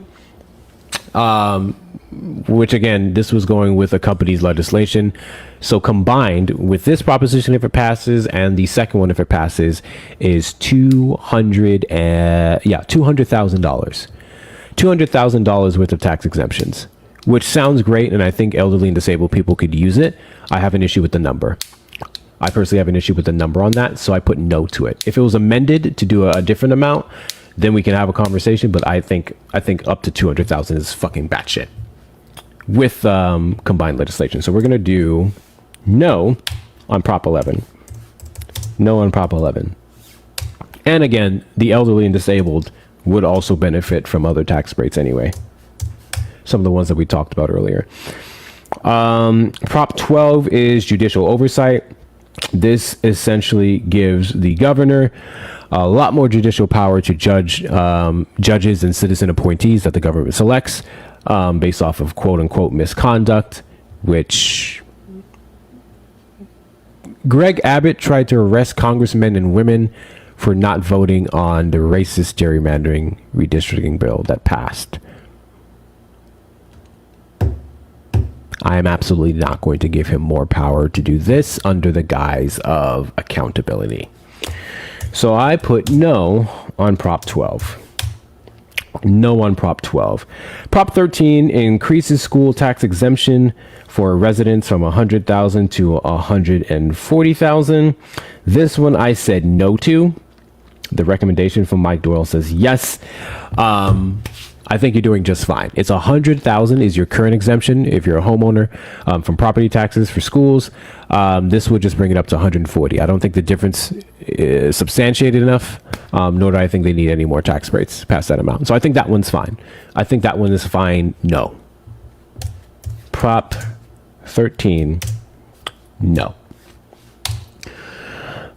But y'all do what you want. Prop 14 funds dementia research. I think this is a great idea. I think this is a great idea. I am pro yes on Prop 14. I am yes on Prop 14. I believe it was $3 billion annually that would go towards Alzheimer's, Parkinson's related diseases, funding research. I like the idea of incentivizing more doctors to come here and take care of people. So with that being said, I say yes to Prop 14. And I hope you do too. Prop 15. This is the parental constitutional right one. We already went over it. This is their attempts to force kids to be Christian, force kids to be the gender that they decide. This is a limiting, I would say, child choice, which really is an issue for me, especially considering if we're talking specifically about LGBTQ kids whose safe havens or open spaces that are safe for them can just be school. I can't co-sign that. We all know what this is about. This is about Christian nationalism. This is about homophobia, transphobia, and this is about reducing Black history in the state of Texas, because it talked in length about that as well. So no to Prop 15. No to Prop 15. Prop 16, citizenship requirement to vote. That's an obvious load of bullshit because federally they already can't. This is unnecessary and just another way to make undocumented migrants look out to be an enemy. So no on Prop 16. And then the final one was the border security tax exemption. So if you have property located in border counties, like literally any fucking property that I would deem as border security, no. Absolutely no. Confused now. What are you confused about, Randy? What are you confused about, Randy? So the only yeses I have here, excuse me, are Prop 4, and that is Prop 1. Prop 1, which is college funding. Prop 4, which is money for the water fund. Which one did I? Prop 7, which was tax break for spouses and veterans who unalived in service. We did something in relation to service. Prop 9 is increased tax exemption on personal property used for income production. I did yes for that for small businesses. Prop 10 is property tax relief after a home fire. I did yes to that one. Prop 14 is funds dementia research. Everything else is a no for me. Everything else is a no for me. So if there's anyone who had any contentions or things that they wanted to say real quick, go ahead and request up. In the meantime, between time, while this was about Texas voting for Texan residents, we also have several other important elections statewide. So if you're in New York, Zohran Mamdani for the mayor of New York City. There's no other decent option. Actually, I take that back. Curtis Silva was all right, but he's a fucking Trump writer, so no. For Republican, Curtis Silva was all right, but Zohran Mamdani for the win. A couple governor races is very important in Virginia. It's very important in, I guess the main one's coming up? No, that's senator. I'm mixing them up. Couple important races. You guys in your locations know who they are, but make sure you pay a good close attention on New York. Get your friends and family out there. Look at Virginia. We have the what's that election? I forgot that specific election, what it was and what state it was. Hold on. Because now I'm blanking. Now I'm blanking. What election was it? Let me do a quick search here. And what is which states of voting? Here we go. Okay. So, Prop 50 in California. Virginia is the governor. New York, mayoral race. Colorado, I don't know what's happening in Colorado. Texas, for the propositions that we went over. Someone said PA. What's happening in PA? I know about PA. Let me see what's happening in PA. Oh, tell you what, we'll do a quick overview. I'll read this over for you guys real quick. So, Jersey, we have the governor race and the mayor race. That's going to be in Jersey. Virginia, we have the governor race, the lieutenant governor race, and the attorney general race. California, we have Prop 50.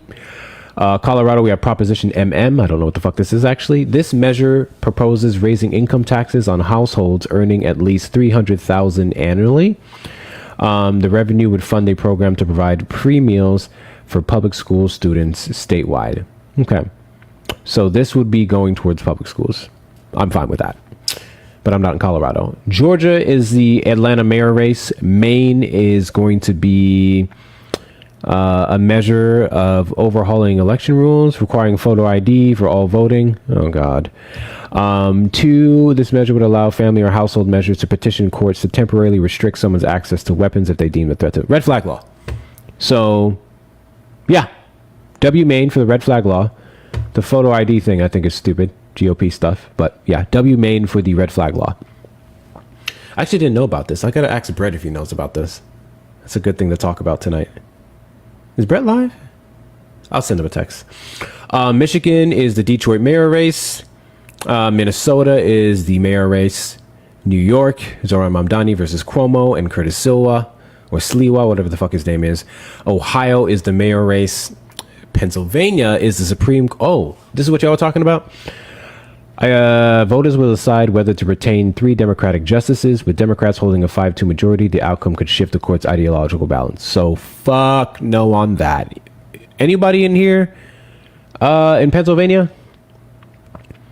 Anybody here in Pennsylvania? Please make sure you vote against this bullshit. Please make sure you vote against this bullshit. Fuck that. And then we have the mayor race. We have the mayor race also.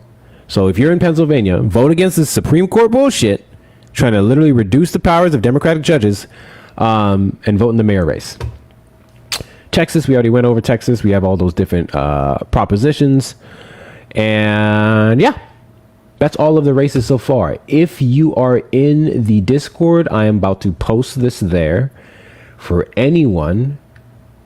Yeah, I'm actually going to post this. I'm going to tag everyone. So those of you who don't know, we have a Discord server. It's 526 members strong, where we post news. We have the good old movie nights, good level of therapy to detract from the hostile government takeover. And I created state roles. And what I use in these state roles is I tag people in their individual states to ensure that everyone's kept up to date on the important information going on. So I'm going to go ahead and make a tag for everyone in the states we just mentioned in the Discord so we can ensure that you guys are voting. And I'll post that there and I'll tag y'all in a bit. But yeah, if you'd love to become a part of the community, make sure you join that link in the link tree in my bio on the TikTok and join the Discord. And that will be that. But yeah, I did just post that resource in the live chat of the server for anyone who wanted a quick rundown. Did just post that for anyone who wanted a quick rundown. On that note, we have somebody in the guest request, so I'll let them speak for a bit. And then we're going to go ahead and check out Eric Ashante's live. What's going on, Stevie? Hey, how's it going? So Really quickly, sorry, I know I just came in like on the end of the Texas amendments, and I really want to encourage people to take a look at the links in my bio. I just got finished doing a Substack and a video about our exemptions for property taxes. We don't need to do that. What the GOP has done over the last like 10, 12 years or so, they've actually reduced the state's contributions to our school funding, which has increased our property taxes immensely. So they can actually lower the burden for property owners by just adjusting their budget, which they do every 2 years, without these exemptions, because these exemptions actually defund our local communities. So that's a big one for me. I do not advocate for those, and I am a property owner. I pay property taxes, have done so since 2010. So please don't vote against any property tax exemptions. Also, for the water fund, Greg Abbott just got finished appointing 2 of his former staffers turned lobbyists to give them the majority on the water fund board. So there's several things going on with those amendments that really need to be addressed, if you can't read it in the amendment itself. So everything How would that be a bad thing, though, when it comes to the water? How would what be a bad thing? His appointees on the board, because we did read over that he would control everyone who would oversee the funding for the water. But if it's specifically for water and it goes nowhere else, then I don't see what the issue would be. So it takes care of municipalities. They call it political subdivisions. And I actually spoke for about an hour and a half with one of the guys that actually pushed this proposition. And he didn't realize how the board makeup was. So how could it go bad? It could go bad by the money, instead of going to Texans and things that we need going to these chemical plants, for example, like in Corpus Christi. Also, these data centers everywhere as well. So I see all kinds of ways that it can go wrong. There are also exceptions in the laws. If you actually look up the full laws, there are exceptions that don't force the board members to actually go through the normal process. So there are exceptions there. No more. So from what I saw, if you if you get a certain amount of revenue, which I think that was kind of one of the things I effed at, but if we hit a certain amount of revenue in the state of Texas, then we would allocate $3 billion, if I'm not mistaken, or $1 billion. It's $1 billion a year. $1 billion a year to the water funding if we hit that certain threshold. So say 1 year we're like a couple thousand short, they don't get that money, which I think could be an issue, because then it would be like, then where the money go? So your argument essentially is that you don't think it's strict enough to ensure that that money is actually going towards our water. Correct. Just like we can see that Greg Abbott just got finished paying $950 million over the last 10 years to his donors. Everything that's happening in Texas right now, specifically, again, property taxes, those things are happening in other states as well. It looks like it's a coordinated power grab to me. That's what it looks like. Do we need water? Absolutely. Do these things need to be amendments? Not necessarily. They can legislate this. They can craft laws in order for everything to go where it needs to go. It doesn't have to be an appointed board. Yeah, and the Constitution backing it. I can see how that can be an issue. It's not the goal that's the problem. It's the mechanism in which they are trying to get there. Same thing with the property taxes. These exemptions. Everybody's like, well, I want my property taxes lower too. But again, nobody realizes that they have methodically transferred. It used to be like 40% for us, 40% for the state. And, state, that comes from sales tax, oil tax, all that kind of stuff. It used to be like 40-40. Now it's like 50% for the local government and like 40% for the state government that they're contributing. The whole time they're telling everybody, they're telling the little people, oh, it's your local government, it's those damn Democrats in office that are making your property taxes higher. So we're going to give you these exemptions. Meanwhile, those exemptions are actually defunding your local government, which they've been trying to do for a long time. They just put a revenue cap on us in 2019, which everybody's like, why are the services so bad in the city? Why is everything broken? Nothing's getting fixed. It's because they have systemically reduced the amount of money that your communities can get. They've done it on purpose so that you turn against them. And a lot of this is about the big metro areas. They want you to turn against your local elected officials and put power back in their hands. And that's something they're doing. I just realized from the last month or two, they're trying to eliminate property taxes in multiple states right now with these exemptions and these cuts. And it's because They want to remove control from the local government. You can use Harris County as an example. They've gone after our schools. They're going after our flood district next. Harris County has a whole lot of donor money. A lot of conservative donors are based in Houston and Harris County. If you look at all the GOP donors in Texas, a good chunk of them are developers. So they need to be able to get all that FEMA money. They need to be able to get all the money that we use to build up this area for various reasons. It's all very coordinated. I'm voting against all of these because none of these things need to be amendments. We have like one of the longest constitutions in the nation for a reason. Really quickly, because I have more questions for you. Thank you for that. I am so sorry, Tube side. Those of you on the Tube side, I apologize. I am delayed. Thank you, Feisty, for the $50 super chat. I appreciate you, and thank you for the $5 super chat. Brown eggs are whole wheat eggs. Okay. Okay.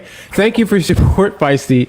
Can we get some W's for Feisty in the chat? Y'all, W's for Feisty in the chat over on the Tube side. I appreciate your support. Guys, those of you who don't know, typically when I'm live, we are dual streaming.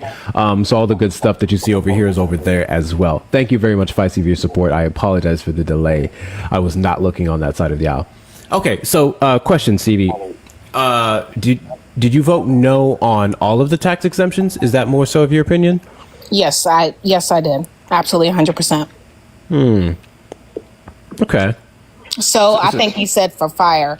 So you can actually go, again, I am a property owner. You can actually go to your appraisal office and have them reappraise your home if you have a fire or something like that. So there are multiple mechanisms that are not being presented to us, and it's happening for a reason. All you have to do is look over the history of the GOP in Texas, and everything's gone downhill in the past 15 years. All very coordinated, all very methodical. The same person that is writing these tax exemption laws, I heard you talk about the GOP voter ID thing. He's the same person writing our election laws. He's the same person that left office in 2008 in Harris County because he was credibly accused 1 month after he won re-election of voter tampering. It was all over the news. Some of you guys might not be old enough to remember that. Paul Bencourt, he's the same person that tinkers with our tax laws. He's the same person that writes our election laws. His goal is he's a Tea Party member, or he was. He wants to decimate the local communities. That is the goal. Okay. So, I don't disagree with you, and I think that is the problem with how we talk about tax exemptions, is that ultimately, I do think a lot of them are necessary, but in a state like Texas, I can very much see how it's a overall arcing goal to put more power in certain areas. However, I guess the issue that I would have is that why you think it's necessary. But let's start there. Why do you think it's necessary? I think some of the tax exemptions help local Texans. Yes. The one specifically on equipment for many small businesses would be struggling even more under this administration. I think that would be a big net benefit. I think the funding for Alzheimer's research is huge. I think that's a great thing if we're to talk about bettering healthcare. I like establishing that fund. I think the tax exemption for someone who had their home burned down is good. Like someone who went through something like that, they could greatly benefit from it. And I know your argument here, I guess ultimately it's taking money away from schools and stuff of that nature, but I also think it can equally in certain areas increase some revenue in other departments to where the community would take care of itself. And at the end of the day, I guess my position is more so the billionaires are always going to get their tax cuts. So whenever some of us little guys get some, I'm pro that. Sure. So here's my question, and I've said this before. I want to make sure I'm being clear. Our property taxes don't have to be as high, and we don't have to do exemptions to where our local community is gutted. They can actually reduce the contribution of the local government to this entire funding thing. That's what they had been doing. And again, over the last 12 years or so, I made videos on it. I've made a Substack on it. They have systemically put more of the weight of this funding stuff on the local government when they've enjoyed billion-dollar surpluses. It's all on purpose, because at the end of the day, once we're not taxing our local community members, whether it's business, I don't care if it's business or a homeowner, whatever it is, we're not going to be able to fund. It's more than school. We're not going to be able to fund 911. We're not going to be able to fix our roads, all these things. And then they're going to come in, they're going to say, well, looks like these Democrats aren't working for you, or it looks like your local government sucks. Go ahead and transfer the power to us. That's what they're going to do. We're going to demand that they transfer the power back to the state, because once they do that, they can't gerrymander our cities and our counties.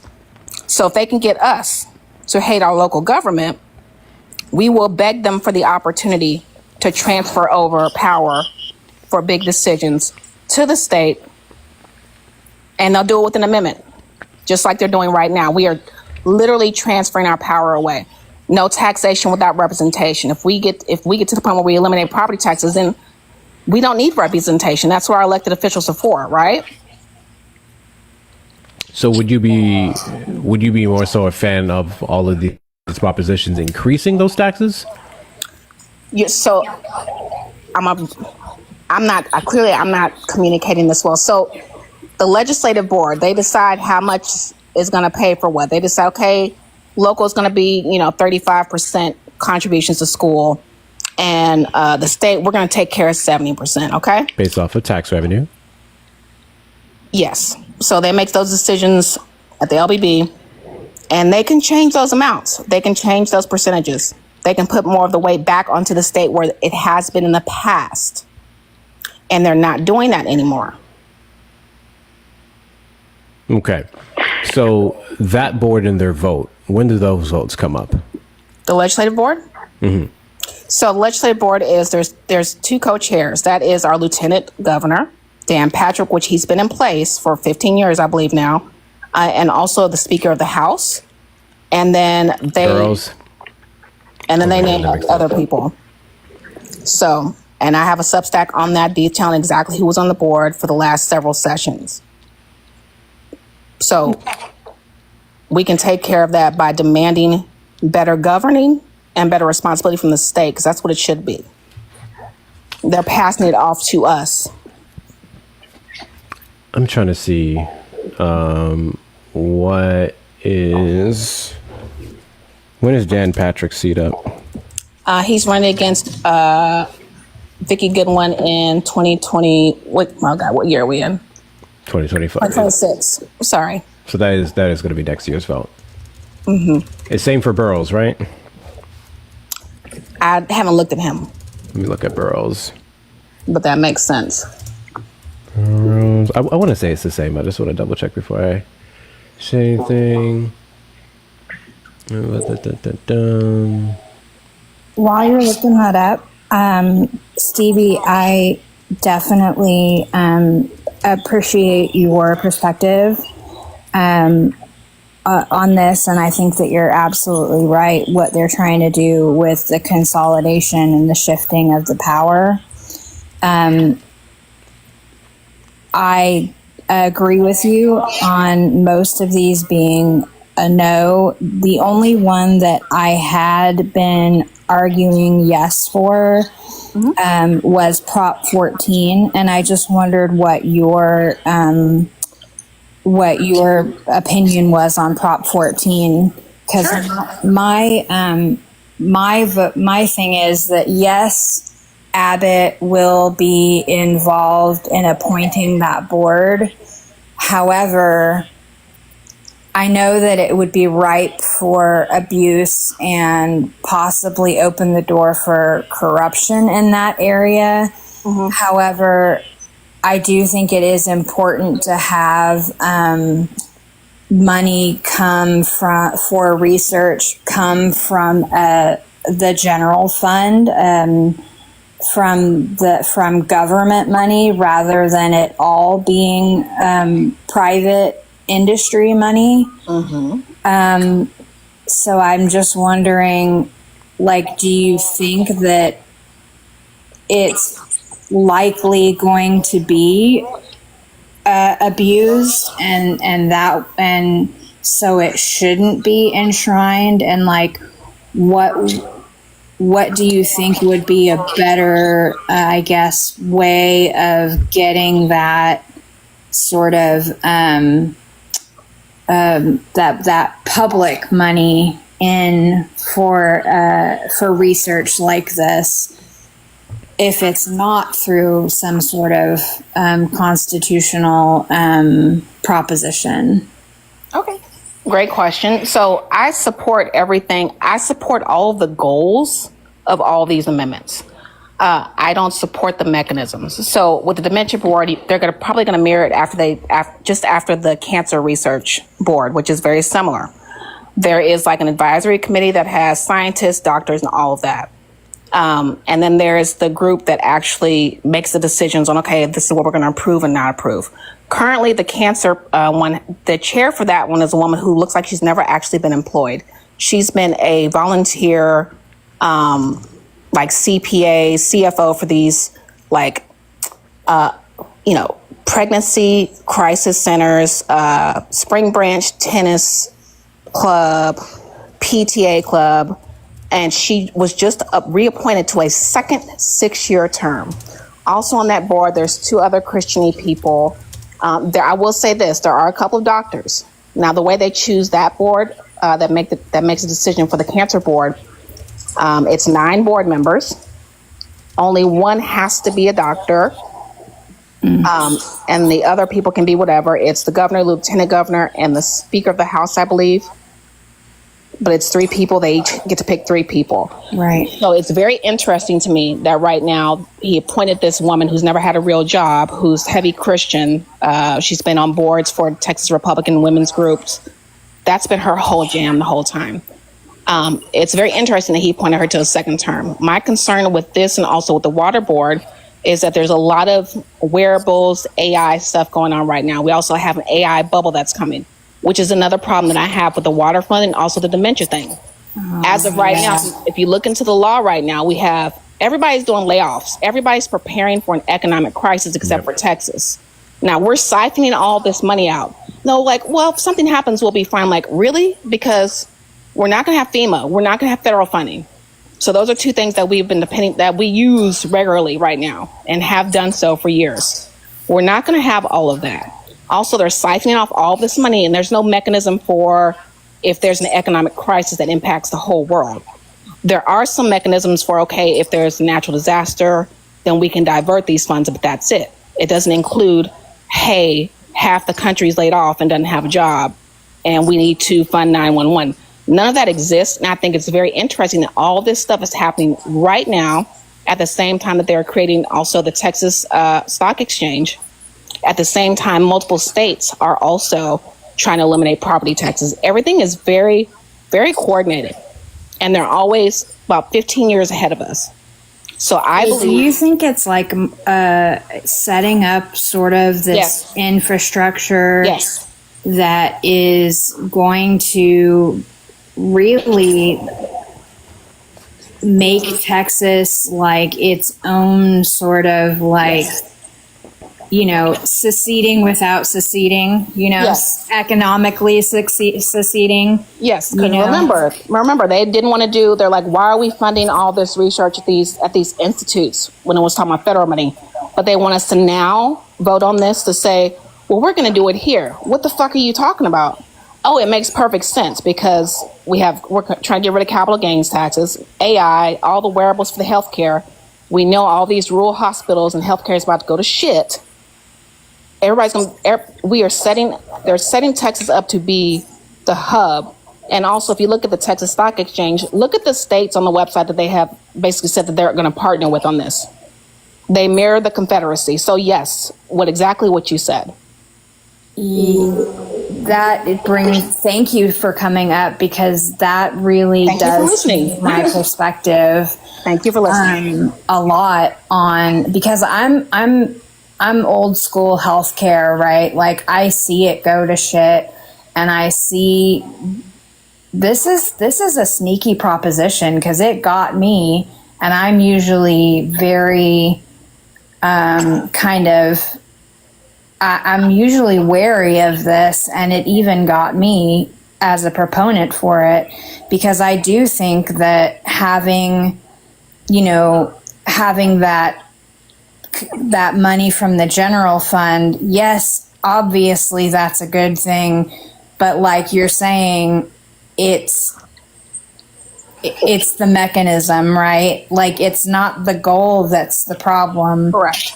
it's the mechanism of what they're trying to do and what it opens the door for. Correct. If this were like one amendment, like I probably wouldn't be thinking this deeply. But the fact that it's all of these amendments all right now, all at the same time, I can see evidence of it happening in other certain states that either have Republican-controlled government, or if I look into the state records, it's Republican legislators that are proposing these bills to eliminate property tax. It's a shift in economics, and it's a full power grab. If people want to argue about, yes, we need dementia research, but this is scraps. Also, Right. they shit all over the federal government because the federal government has oversight. If they move it to the state, they don't have to worry about that federal oversight. They don't have to worry Right. about federal employees that are going to be doing their job well because they believe in this research and they believe in this goal. They don't have to worry about that anymore because they have their board. And it's an automatic sort of deregulation without Correct. having to call it that. Correct. So when the Interesting. state, we can still have the federal funding for some of these areas. And I understand your argument with Texas, but let's say the state would have like FEMA stuff, and some of that could be allocated towards water.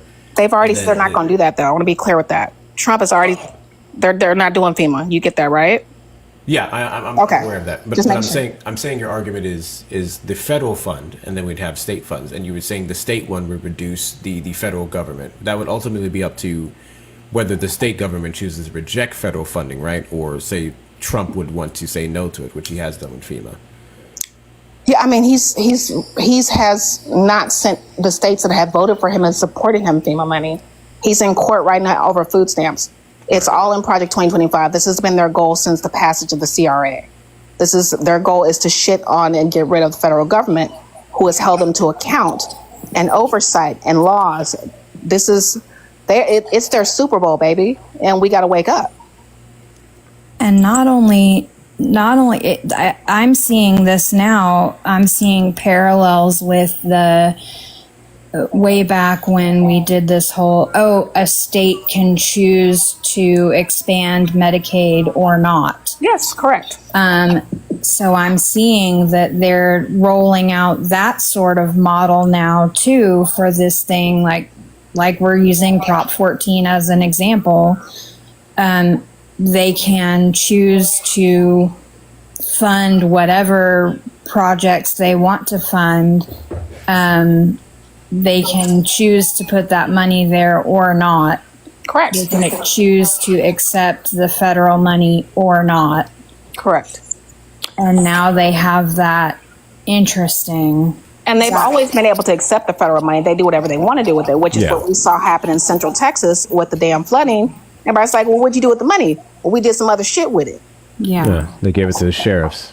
It was Which- the one that came from Biden in 2022. Yeah, which is their business, but let's not pretend like we don't know the game plan. They have not changed their game plan at all. That's my big issue. It is the same repetitive game plan, just nobody's picking up all the pieces, and it's killing me right now. I really, really appreciate you coming in. I'm definitely gonna have to have a long think this evening. So I have a Substack. I've made several videos on it. There's several Substacks trying to piece it all together. And as soon as this election is over and I have time, I'll try to flesh out more. But I mean, it's repetitive. It's already there. They're gonna fuck us like they've been fucking us. I gave you a follow here. I'm gonna go ahead and check some of that out. So, wanted to thank you for coming up and thanks for having me. explaining your position and articulating your points, because I think that the issue that I've seen in general surrounding a lot of these propositions is even something that we went over earlier. Ice cream. Oh, they dropped. Was the wording of it, which was always a caution. I remember hearing several people go, just look deeply into it. So the reason why I hosted this live today was to give a good overview, in which case some of it was good, but even from the side or perspective of, we'll say, left-leaning news networks, there was still something that was off about some of the positioning of a lot of the propositions. So I want to thank you for coming up and articulating yourself properly and how to see the big view of it, because ultimately what I'm gathering here is a lot of this sounds good for right now on paper, and then the problem is the ultimate goal here, which you summarize and actually makes sense, which is reducing the power of local governments, kind of putting it more into the hands of the likes of Abbott and his cronies, in which case he's a pawn to Trump, so that's a big fuck no. Correct. Thank you. I appreciate the time. That's you, no problem. Have a good one. You too. All right. Good shit, y'all. Good shit. Good shit. All right. So with that being said, we're gonna go ahead and wrap it up here. I think that was a very, very good overview of certain things, because that's kind of how they get you. We can look at things like the Tax Cuts and Job Act, right? And the Tax Cuts and Job Act was, hey, here's these tax cuts for you, right? This is a break for you. You're the hard worker. You're the this. You need this. And then everyone went, not everyone, Trump supporters went, yeah. And then we know now, we knew beforehand, but we know now the long-term effects of the TCJA, and now this next one that's going to screw us over. So I really appreciated that perspective, because I was thinking more so from the perspective of these things are going to happen. Let's get the ones that can benefit the little people, and they will. But I guess long-term, ultimately, it's just taking more power away from the people who already can, kind of like she said, allocate the funds. So yeah, I appreciate that articulation. I think that was really good. With that being said, it's actually kind of there's also concerning news to me. That's also very concerning news to me, because we know the average fucking person doesn't know a lot of this shit. So I think a lot of people are going to go and going, oh, yay, this is good. And then, yeah. But this is one start to reduce the powers of this government, and then midterms coming up. So, yeah, vote appropriately. And if you still choose to vote for tax cuts because you think it'll benefit you, do that of your own volition. I would just strongly advise against doing anything that would give GOP more power. Anything that would give the GOP more power, you got to say no to it. On that note, we're going to go ahead and wrap it up here. I appreciate every one of you who tuned in. I'm going to end Tube first because I always forget. Those of you on the Tube side, thank you guys so much for tuning in. Hopefully this was a great educational live for you, whether you liked my perspective or hers, which honestly hers changed a good bit of mine. Vote accordingly. Vote for your best interest. Vote for your family's best interest. Vote to reduce the powers of the GOP. I hope you guys go vote tomorrow. Please don't make any excuses. Find a way. But I will catch you